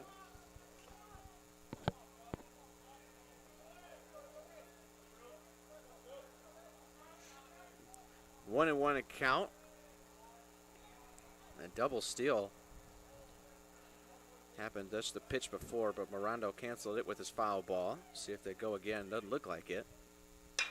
That one's sent center field, ranging in. Boyke makes the catch and quickly fires it back in towards second. 2 away here. Top half of the 6th inning. Wittenberg still in control, 10-3. Well, you had mentioned every other batter, and right now we have a walk, a fly out to center, a hit by pitch, and then a fly out to center.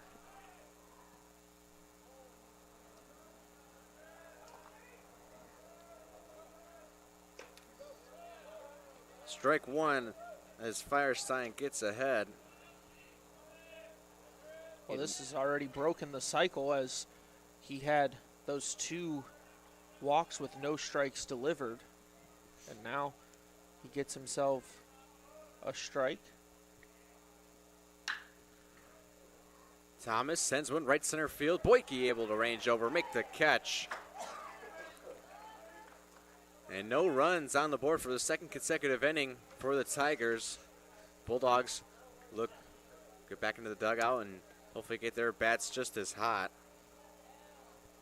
This is the 4th time, or excuse me, the 5th time that these two teams have matched up all time in the series. Wittenberg won the first game in 1998, and then they didn't play again until just last year in the 3-game series where the Bulldogs swept it 5-4, 5-3, and 7-1.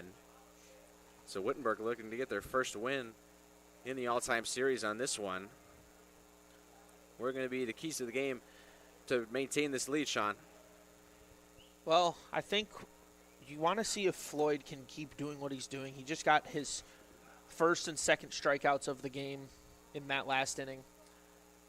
I think the biggest thing for the Tigers is going to be keeping their defense clean, having some errors, some miscues. Other than that, everything's looked great. Their offense has been electric up until the last 2 innings, so it's just a matter of the defense holding on. You have a 7-run lead to play with. Maybe give Floyd 1 or 2 more innings before you pull him. He's pitching to contact most of the game.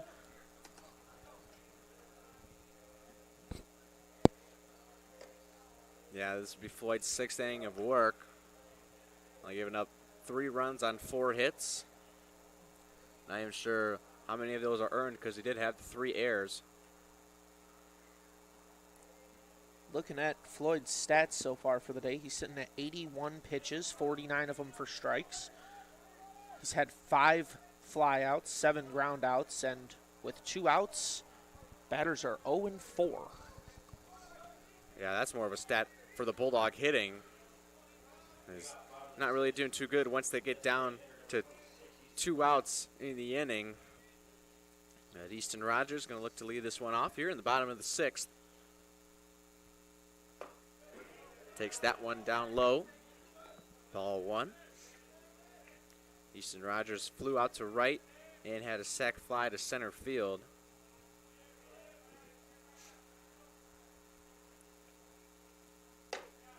The pitch from Floyd in there on the outside corner. Evens the count at 1-1. Our live stats for Floyd have all 3 runs coming with some sort of error. Hasn't given up a single earned yet. That one caught the outside corner of the zone. And Rogers down 1-2 against Floyd. So safe to say he's got no earned runs, Sean? Yeah, I checked back on my stat book that I've been keeping throughout this game, and I think that checks out. As Bruder had that E6 that he reached on, that's what allowed Boyke to score, and then it was an E4 that allowed Bruder to score, putting Hayward on, and then an E3 allowed Hayward to come through from third base. Davis takes a strike in the zone as Easton Rogers went down looking on a ball just outside of the zone. Called for a strike, and that's 3 strikeouts in a row for Floyd. Going back to last inning, Ryan Davis reached on a walk in the second inning and grounded out to third in the third inning.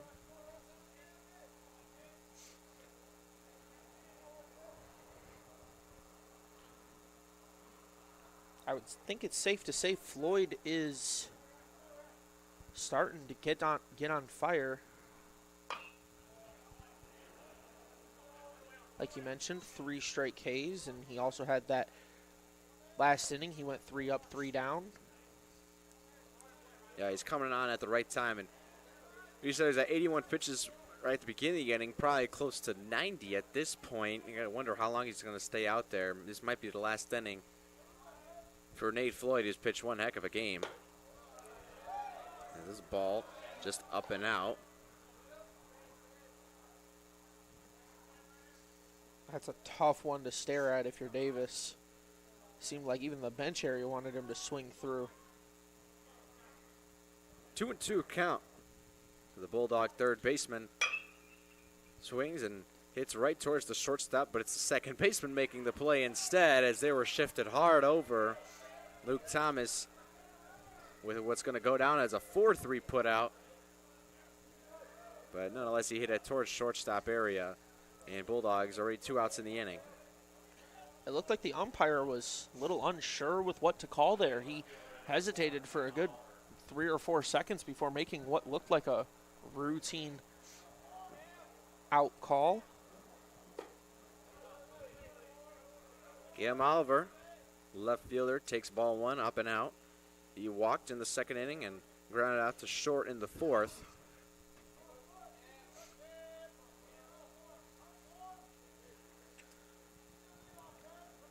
It looks like Floyd looking at his wrist for the pitch comm. I know some guys do that now, especially in the college level. As Oliver takes a curveball in there for a strike, 1-1. I know the Bulldogs did that last year where they had the coach call the pitch from the dugout and they would just look on the wrist. And I really haven't seen a lot of it this year, although I didn't really pay attention when they were pitching as to what the pitcher was doing, as Wittenberg was too busy smacking the ball all around the park whenever they so please. I don't know if I'd say all around the park, just the left side of the park. They've kept that right side kind of lonely out there. Well, except for that one no-doubt home run hit by Luke Thomas. 3-1 to Cam Oliver. Going to get a pretty good pitch to hit here. Floyd reaching the end of his limit here in the bottom of the 6th. Oliver skies one. Center field, ranging back and making the catch is Ben Seibert. Well, Floyd celebrated the last 2 times he jumped off the mound. This time, you can tell he's just about done. He has no energy left, hit 95 pitches, so a 14-pitch inning for him. Yeah, you got to assume that's going to be the end of it for him. We'll head to a break. Bulldogs still trail 10-3 here, moving to the top half of the 7th. We'll be right back here on ACTV. Bulldog fans, welcome to the home of Adrian College Athletics. Brought to you by Adrian College Television. Follow us on social media to be connected to the latest broadcasts, news, highlights, and more. You can find us on Instagram, Facebook, X, and TikTok. ACTV's social media handle is at Adrian College TV on all platforms. Thank you to all of our fans who tune in to support us at ACTV.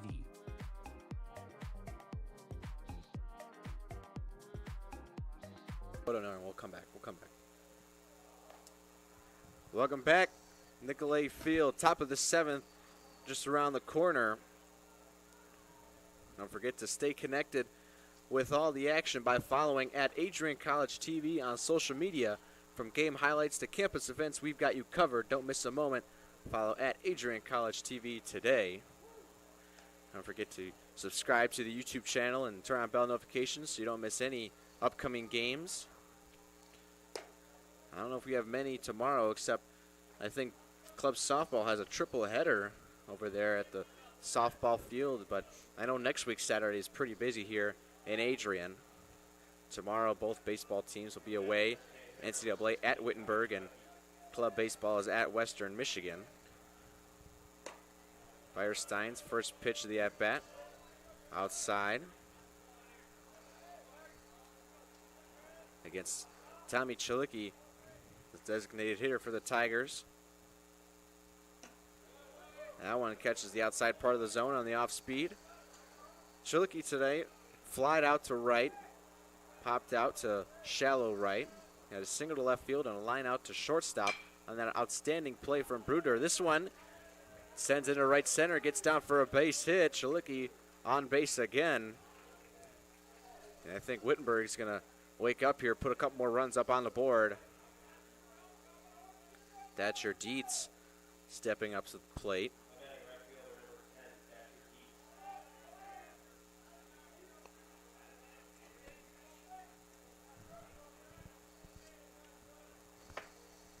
Firestein's pitch in there at the bottom of the zone for a strike. Warming up in the bullpen for the Bulldogs for the last inning or so has been Sammy LaFata. 0-1 pitch to Dietz. Catches the outside corner again, 0-2. And a good comeback for Firestein after Chilicki's single. He leads away from first. Dietz swing and a miss on a breaking ball well short of the plate from Firestein, and his first strikeout on the night, and I think the first strikeout for the Bulldogs as well. That is correct, Nate. That's going to be the first K of the day for the Bulldogs pitching staff. One out brings up Xander Rodriguez, who was flat out to center twice in his two most recent at-bats. That one gets past Kedro, and Chilicki going to head to second on the wild pitch. Rodriguez also doubled down the left field line and singled to left, but was caught stealing.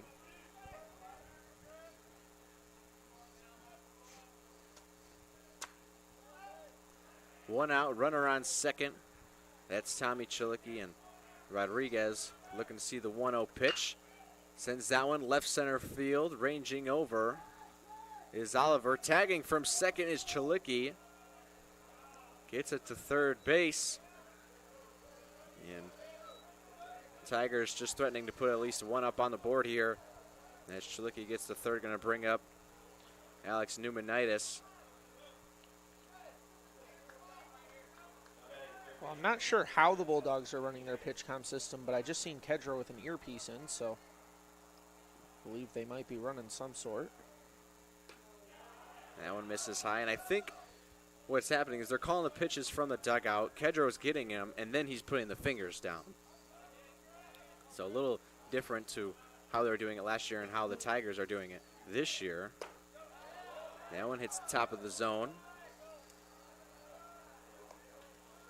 Yeah, because I haven't seen a pitcher check anything on their wrist or feel for anything. Pneumonitis skies one center field. Boyke camped under it, makes the catch. And the Bulldogs with a third consecutive scoreless inning, holding the Tigers only one runner. And it's time to stretch here in Adrian. Middle of the seventh inning. Bulldogs looking to get some offense back on the board. They still trail 10-3. You're watching Bulldog Baseball on ACTV. Hi, I'm Aubrey Morgan, the current student government president here at Adrian College. I chose Adrian College because of the campus size. Campus feels like a fun, energetic community where everyone knows each other. If you want to see what Adrian has to offer for you, you can schedule an in-person visit at adrian.edu/campus-visit.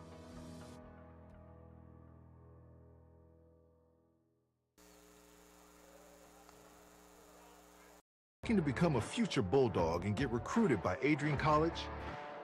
Do you display characteristics of tenacity, drive, and determination? With over 50 teams on campus, there are plenty of opportunities to further both your athletic and academic career. For all recruiting inquiries, head to www.adrianbulldogs.com and click on the Recruit Me tab at the top right of your screen. Your future with the Bulldogs is closer than ever.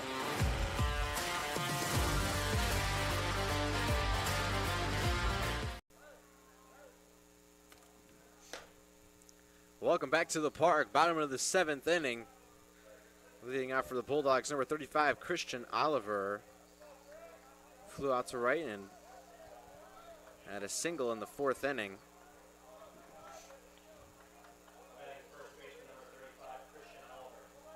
First baseman stands in from the right side. Nate Floyd back out here. Was he at 95 pitches, Sean? I believe so. That's what the total was at the end of the last inning. So I think that was his 96th there that just missiled into the backstop. You got to think it's going to be a short leash for him. And this one, 1 or 2 runners on, and coach is probably going to come pull him out. That one fouled off behind us. Well, if you're the Bulldogs, you're hoping you can capitalize on that and maybe get one on and then just hit one over the fence. Oliver takes a breaking ball low. Count goes to 2-1. Yeah, with Floyd still out there, he's might not be dialed in. He's really dialed in. He had, 3 or 4 strikeouts there in the last couple of innings. Strike there at the bottom of the zone. 2-2 on Christian Oliver.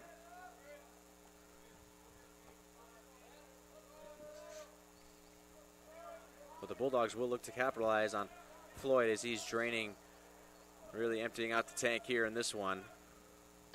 That one runs inside, and that's going to hit Oliver. Might have hit him on the elbow guard, which he's got a big one, and looks like he's okay, so must have caught him there. I'm not sure. It looked like it might have slipped down under that elbow guard and caught him in the wrist. Just shook it off and walked. He's signaling to his first base coach. I think it hit his elbow guard. And after that hit by a pitch, I think that's going to do it here for Nick Floyd. A tremendous day of work. I think just at over 100 pitches. And instead of taking a break, Sean's going to update us on the upcoming schedule for some Adrian College athletics. So as far as ACTV is concerned, tomorrow we'll have men's lacrosse facing off against Allegheny, and then women's lacrosse will be facing off against Siena Heights.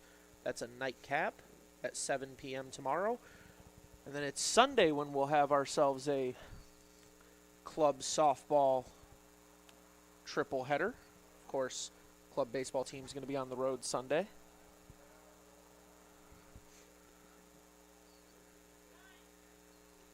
The new pitcher for the Tigers, number 9, Kyle Mahone, has a 3.68 ERA through 14 and 2/3 innings pitched. He's appeared 6 games, started 0, so definitely a main reliever, the lefty. Had four walks and 15 strikeouts. That's an impressive mark. As far as walk to strikeout ratio goes, it was a little shaky last time for the Bulldogs. Their pitching was really solid. With the last game on Tuesday, with the big lead, they were able to get some guys some innings. Most likely just for a live bullpen session of some sorts. Parker Ferris started and got the win, followed by Gutierrez, Bates, Shoemaker, Pifferman, and Ryan Davis. A combined 9 innings. The staff only gave up 5 hits, 3 earned runs, 6 walks, 7 strikeouts against 32 batters faced. Yeah, it's a very tight strikeout to walk ratio, as you mentioned, and it's something you want to see the Bulldogs get more Ks rolling. They're using a lot of contact pitchers, which isn't bad, but if your defense isn't making the plays for you, as we've seen a couple errors today, it can definitely become dangerous having pitch to contact guys out there. As Boyke walks to the box. So a little update on Floyd's line there. He left with 100 total pitches through 6 innings, 3 Ks, 2 walks, and 4 hits. Yeah, definitely going to get that ERA down. It was sitting at 7.3 at the beginning of the game. No earned runs through, it was going to be 6 innings. Pretty good. Not pretty good, really good.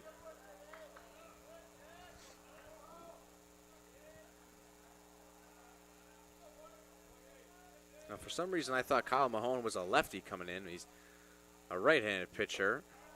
That one caught the outside corner. 1-1 the count against Boyke. Well, the majors have just seen their first ambidextrous pitcher. Maybe we've got an ambidextrous pitcher of our own here. As you mentioned, you thought he was a lefty coming in. Throwing righty right now.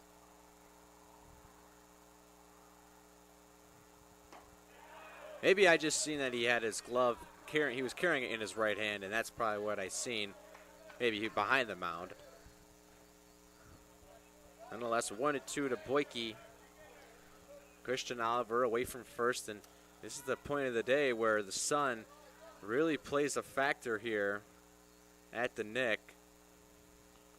As it's setting pretty much right over third base, and it can be tough for the first baseman, especially from balls coming over from that third base side. It's a real pain for those guys. Boyke skies one over towards the sun on Highway 223.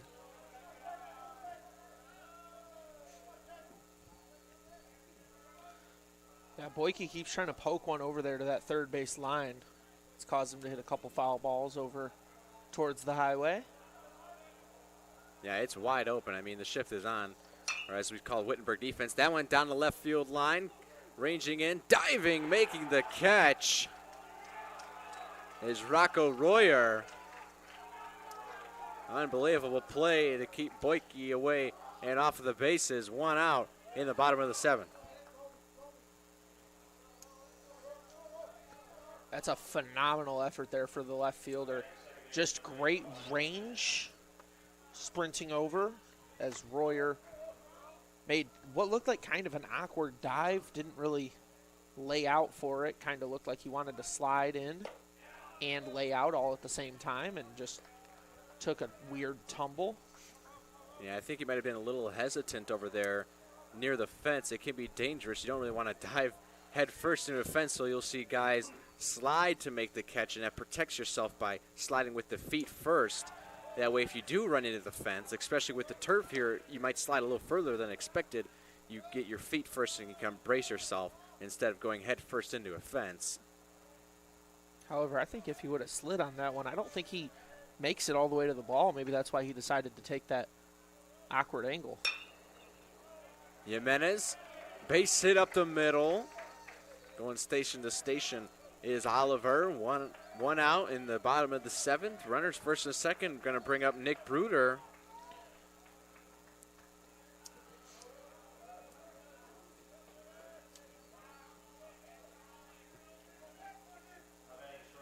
Bruder is flat out to right, reached on an error, and grounded out to second.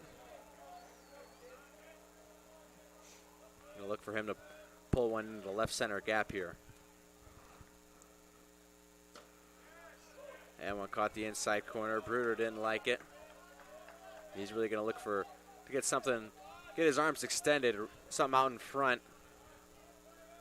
0-1 pitch from Kyle Mahone with Oliver and Jimenez away from first and second. Bruder extends the arms over second base hit. Oliver running around third, chugging his way home, and is able to score.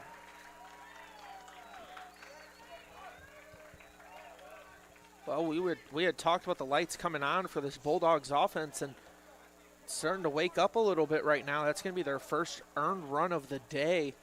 And interesting, Bruder rounded first and took a couple extra steps because he had the liberty to. Nobody on the first base in order to pressure him if they wanted to throw over there.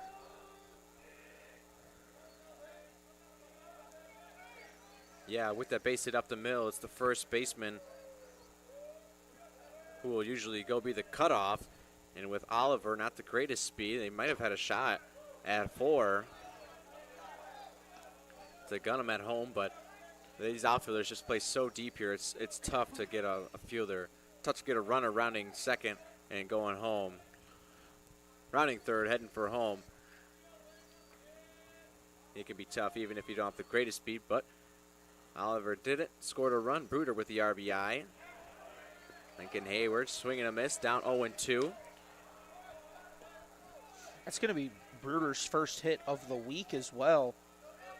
So he had a walk in their first game, but didn't put the bat on the ball very well. This one, he had that error earlier.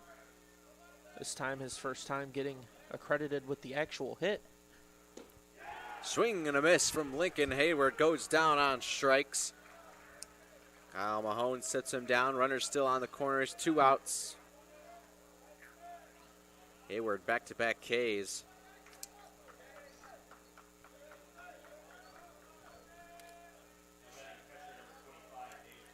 Brings up David Kedrow, who also struck out swinging in his last AB. Bruder away from first. Moderate lead. First pitch outside. I'd love to see Kedrow send one over the fence. Left center would be a perfect spot for it. That's where he's comfortable pulling the ball to. It's what he did in the game on Tuesday. And a little bit of big eyes there. Swings one in the dirt. You can't get in his head, Sean. If you talk to him, say, hey, got to get a home run, he's just going to get ahead of himself. And you just got to stay within yourself, hit a line drive here. You're still down big. Just got to move station to station. Rack up some base hits. Takes that one outside. 2-1 the count. Wouldn't shy away from a walk here either.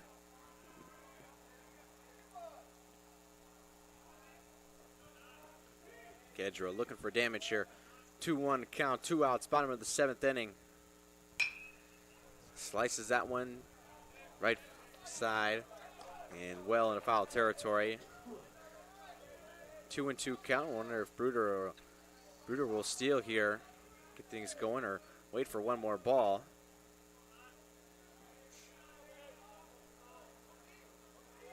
Kedrow waits the 2-2 from Mahone.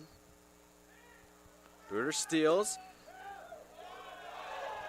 And a strike 3 called on a pitch low and away, and Wittenberg gets out of it. Jimenez is shocked standing over there on third. And we're going to have a little conversation here from Coach Rainey. Yeah, Rainey not usually the one to come out and argue, but I think he's got a point on that one. It was low and away. Runner was stealing. Catcher popped up a little early. Might have blocked the view of the umpire. Yeah, even our pitching expert in the booth here, Michael Hale, saying he's seen it low and away as well. And the umpire letting Coach Rainey know that he's done. So he walks away as the Bulldogs had a chance there to do some more damage and unable to get things going. End of the 7th inning. Umpire still having a word with Rainey, even in the dugout. Kedrow walks back out behind the plate, who just got rung up on a pitch that hasn't really been there all day, hoping to get one of those on the defensive side. Wittenberg, though, their offense has gone silent really in the last 3 innings.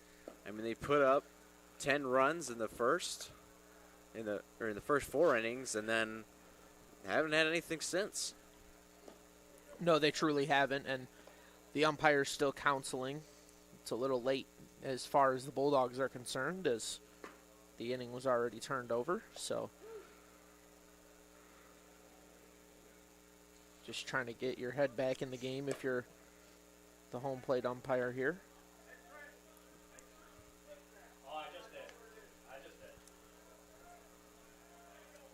Well, Firestein back out.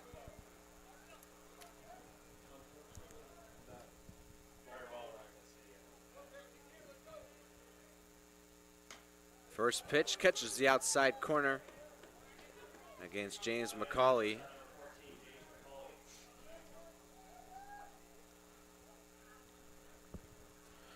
McCauley sees another off speed. That one low. 1-1 count. It almost looks like the home plate umpire trying to make some makeup calls. That was looked to be kind of away there on that first pitch. Bruder makes the play behind second. Reach from Christian Oliver, able to retire McCauley.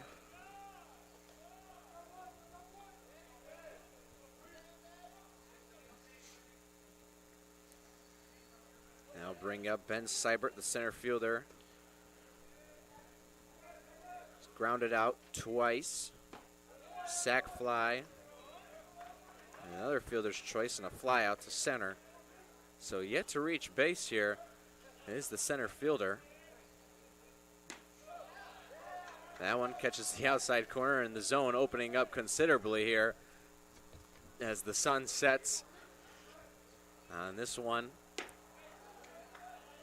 Misses up high from Griffin Firestein.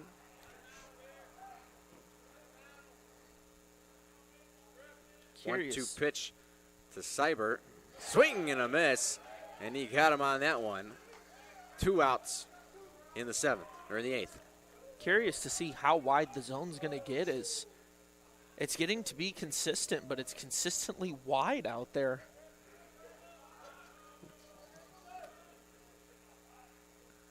Well, Rocco Royer will have to contend with that wider zone. Is that one in there for a strike?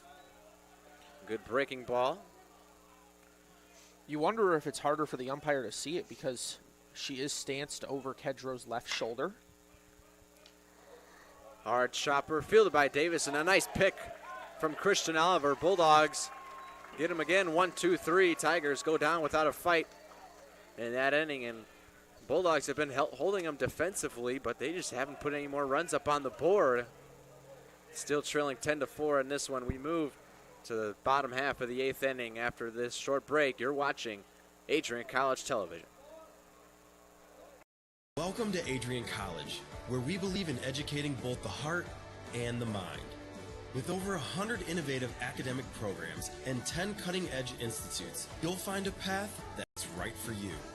Join our vibrant community of over 50 athletic teams and discover why we're recognized as a U.S. News & World Report Most Innovative Institution. Adrian College, where passion meets purpose.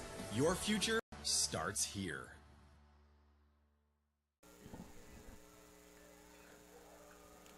Elevate your game? At Adrian College, our athletes strive for excellence on and off the field.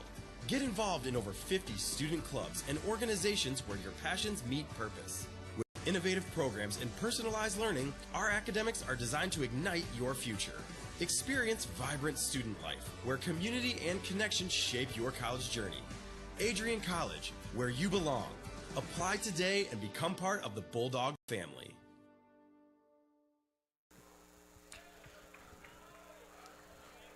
Welcome back, Nicolay Field. Bottom of the 8th inning, Bulldogs trailed 10-4. Might have held them defensively for the last 4 innings, but the offense just hasn't been there as it was on Tuesday.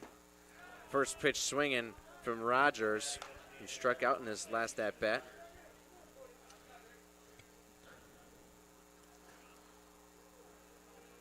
Kyle Mahone back out there. Rogers skies one, right field on the line. Is it going to get out? It will. Just barely escapes the fence. Well, 6 runs in an inning isn't unheard of, and it's not unheard of for this Bulldog offense. They had 6 in the 7th inning on Tuesday. Easton Rogers down 0-2. Here to lead off the bottom of the 8th inning. Bulldogs 4 runs on 4 hits. No errors. They've been really sharp defensively. That one called, third strike on the bottom half of the zone. And Mahone sits down another dog, going to bring up Ryan Davis.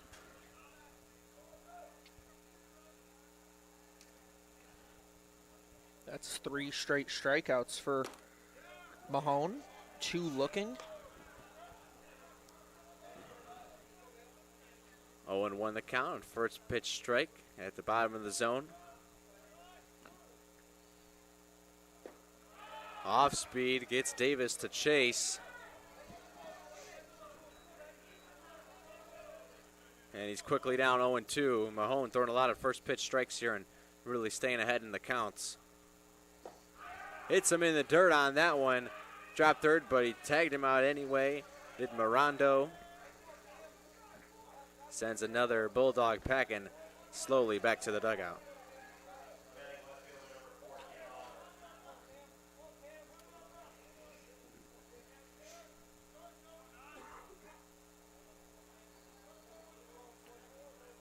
Interesting to see if Oliver can get the offense awaking. First pitch strike, breaking ball on the outside of the plate. Again, getting ahead 0-1 is Mahone. Ball 1 goes low, 1-1 count against Cam Oliver, the left fielder today. Has walked, grounded to short, and flew out to center. Holds on that one, up and out.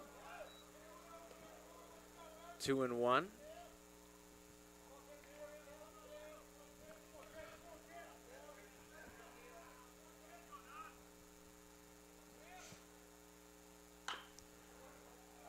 Pulls that one down the first base line and goes past the first base coach. 2-2 to count with 2 outs against number 4 Cam Oliver, the sophomore.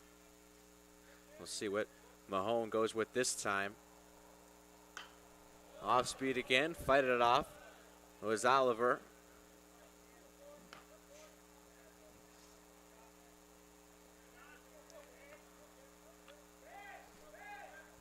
It's interesting because the Wittenberg defense, it's really their first time playing normal. Chopper to the right side, able to make the play, second baseman. And the Bulldogs go 1-2-3 again. We're ready for the top half of the 9th inning. Final frame here at NCAA Field. We'll go to a short break and get ready for the final installment of this contest here tonight. Nathan Lindner and Sean Whitmer on the call right now. You're watching ACTV. Adrian College is a private liberal arts institution known for its diverse academic programs, strong emphasis on experiential learning, vibrant campus life, and commitment to fostering a supportive community. Want to visit Adrian College for yourself? Visit our website at adrian.edu/campusvisit.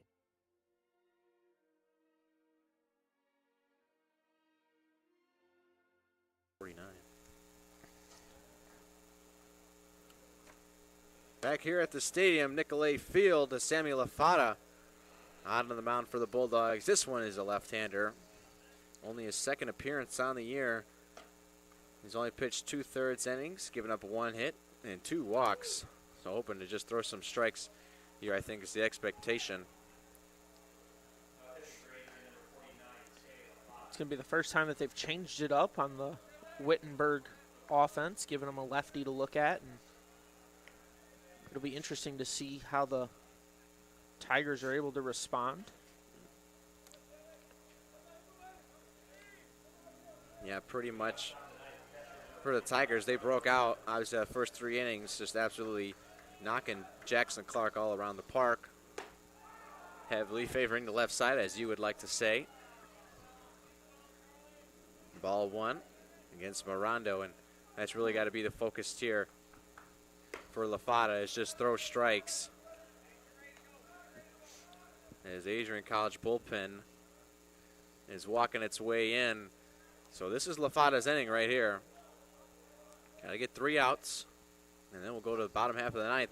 Swinging at a pitch above his hands, Charlie Mirando. Curious to see him walk in as, I mean, it's unlikely but not impossible for Bulldogs to get a rally going. And if they do, are we entrusting LaFata for the rest of this game? Maybe trying to save some arms for this weekend, this doubleheader we got going tomorrow. Mirando, a little dribbler, or not dribbler, a little fly ball. Easy play for Jimenez. I'm glad you were thinking on the optimistic side there for LaFata and saying that the Bulldogs were going to get a rally, that he's going to come out to pitch, instead of saying he's not going to do very well in this inning and their Bulldog bullpen will have to get going again. But if the Bulldogs do come out and score 6 runs and tie the ball game, that'll be a long time for LaFata to sit there in the dugout. If they, let's say they get a couple of runners on and put some runs across, probably 3 or 4, they might get a guy down there, start throwing in case they need to go to extras here.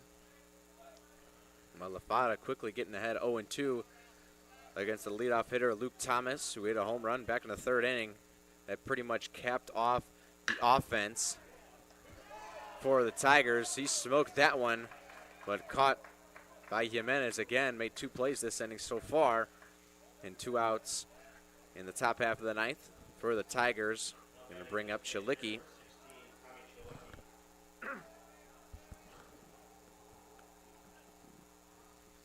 LaFata gets ahead 0-1, and that's a good sign for him. A little shaky first 2 balls, and then after that really settling in. So looking to be a good inning for Sammy LaFata here for the Bulldogs.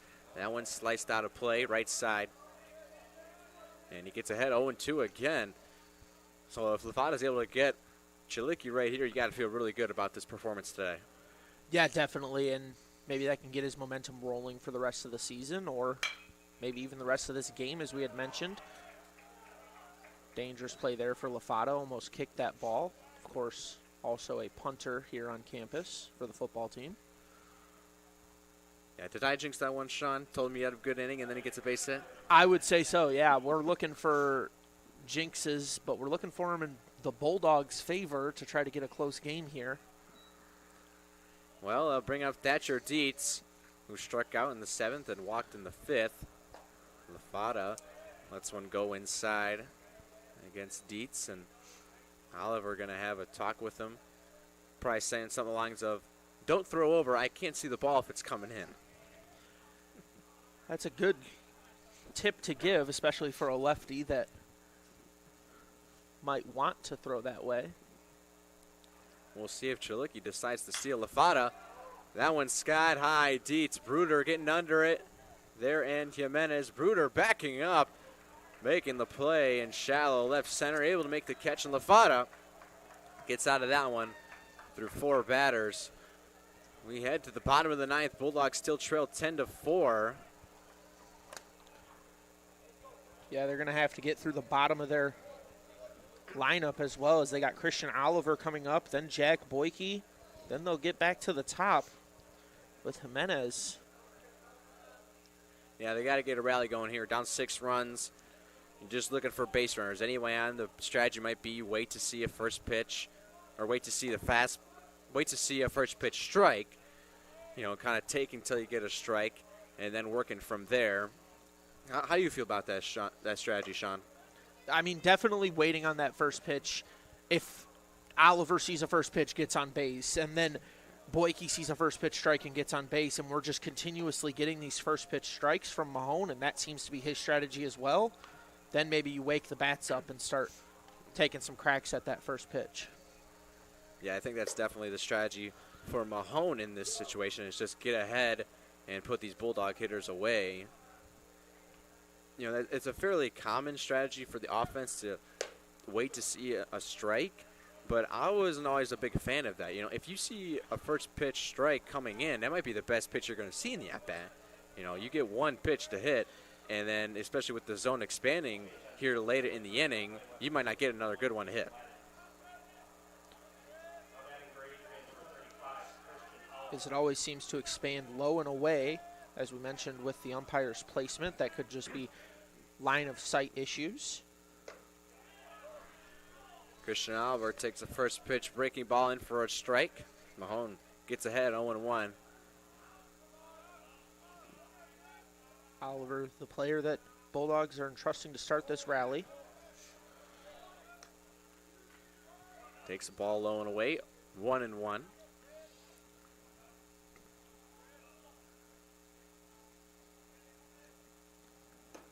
Christian swinging for the fences on that one. Can't connect tonight. He's flied out to right, a single, and was hit by a pitch and scored. That was back in the 7th inning. The 1-2 to Oliver, just outside. Might have caught the zone 2 innings ago, but tightening it up now in the 9th. Gonna make the Tigers earn it in this one. I don't like the hard hack for Oliver. Just try to get on base here if you're the leadoff man in the bottom of the 9th when you need a 6-run rally. Trying to get a solo shot, it looks nice on the stat sheet, but at the end of the day, it might not be the best situation for your team. The payoff pitch to Oliver lets it go down and away, and Bulldogs have the leadoff man on. I think you might see a pinch runner here for Oliver. Maybe if it was a closer game, less than 3 runs, you might.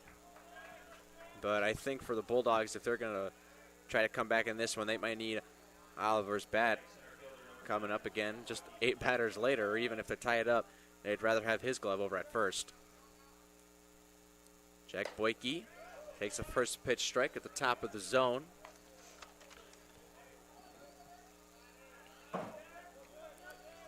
Mahone gets ahead again, 0-1.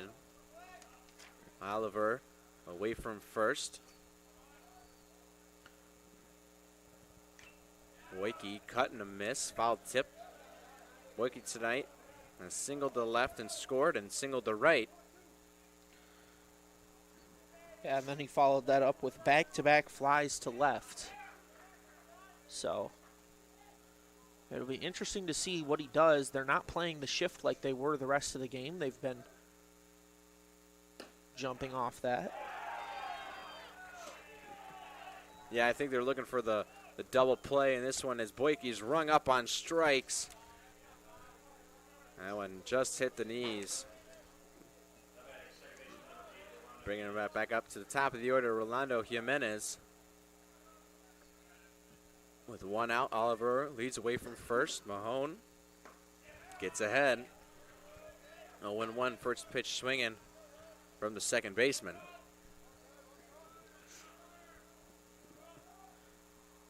I don't know if it's the best strategy to have your leadoff man taking hard hacks at the ball, especially when he's been successful at just, you know, his last time up, he had that little light knock into center field to get him the single. Well, the shift is on again for Wittenberg. At right side, it's completely open for Jimenez. Slices that one out right side. He's down 1-2. Going to be an interesting double play turn for the second baseman if it is hit to third or short. Not your usual double play depth. He's so far outside that you can't even see him in our center field cam.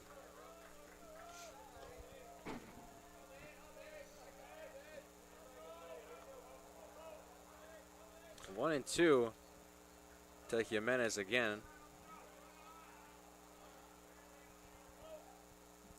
Oliver dancing a lot over there at first. Rolando able to fight off another one, not going down without a fight.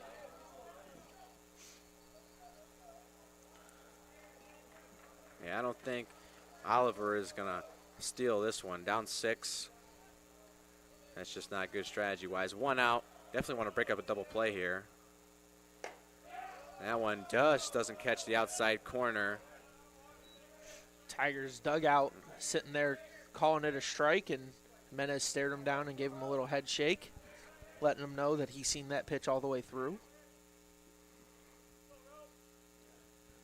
The 2-2. Jimenez another foul ball, and that one right over us. And the umpire's going to run out of balls here soon. The stadium might run out of balls here soon with Jimenez's at-bat going as long as it is.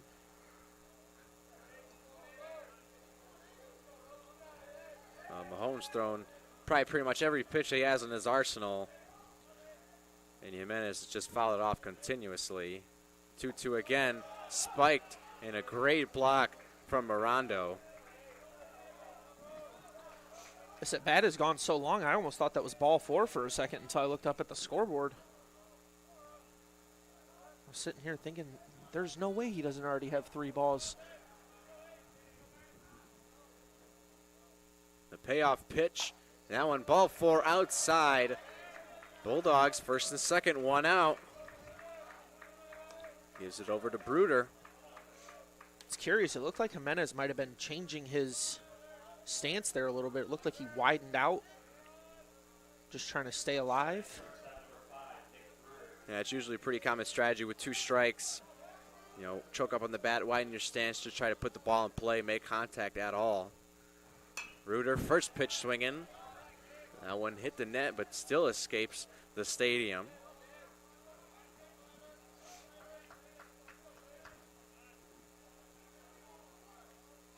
Some wide gaps in Nicolay Field, and Bulldogs haven't really had a chance to use them much today. Yo, 1 to Bruder. Leaves a slider down and away.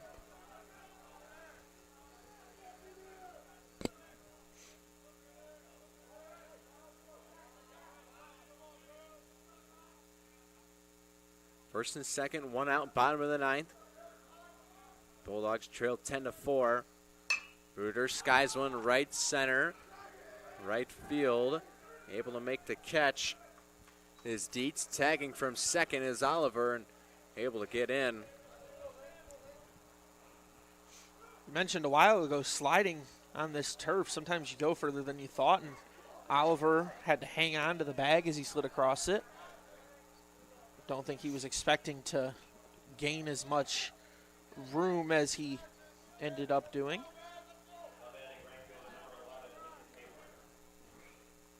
That's going to bring up Lincoln Hayward.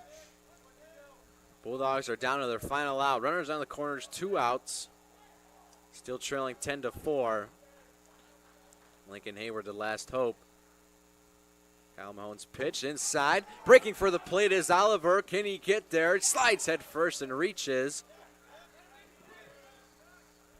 Jimenez was looking to round second and get on his horse for third, but when you have 3 players trying to field the ball, you just have to assume one of them will get it cleanly. So there's going to be a passed ball that sees a run score.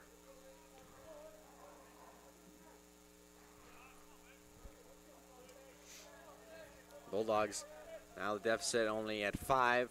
Jimenez still at second. Hayward up to bat. 1-0 count. Swing and a miss. Evens things up 1-1.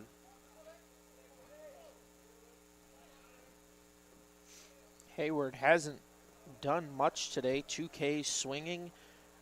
Reached on an error. Scored on an error. Mahone looking to put things away here. Hayward fouls it off on the first base line. And the Bulldogs down to their final strike. I would say put the rally caps on, but most of the fans in attendance are wearing beanies as it is very cold outside here in southern Michigan. Yeah, especially once that sun dropped. It got awfully chilly here. Hayward ground ball towards second. Able to make the play, and that one's going to do it. Wittenberg Tigers come in here, put 10 runs up on the board in the first 4 innings, and close out the Adrian College Bulldogs. Final score 10-5. And an opening series win here for the Tigers, looking good moving into the doubleheader tomorrow. Yeah, they did, and I think the Tigers are just looking to get their offense back to what it was at the start of this game. It really cooled off once the starting pitcher left. Of course, Jackson Clark just off to a rough start. get him out the game, and they gave up 1 run after they did so. At that point, you got to think maybe it's less about the Tigers' offense and more about Jackson Clark just being seen real easy coming out of his hand. I'd like to see if the Bulldogs can really wake up their bats, though, at the same time. They only come out of this with 1 earned run. The other 4 come on errors. Yeah, I ended up with 5 runs, 6 hits for Wittenberg, 10 runs on 18 hits. RBIs tallied by Thomas. 2 by Thomas, 1 by Dietz and Rodriguez, and 3 from Macaulay and Royer. That 3-run home run by Rocco Royer, and also the home run by Luke Thomas. Really the exclamation points on those innings, and just an outstanding performance by the Wittenberg bats here today. They put on a show at the Nick. Unbelievable game. Anything else you got, Sean? Not much. You just really like to see what this Bulldogs team can do with their arms this upcoming weekend. Looking forward for the Bulldogs. They will end up playing at home next Wednesday at 4 o'clock against the University of Mount Union here at Nicolay Field. Yeah, that's going to do it here from Nicolay Field. Final score, Wittenberg University 10, Adrian College 5. From all of us here at ACTV, Sean Whitmer, and I am Nathan Lindner. So long, everybody.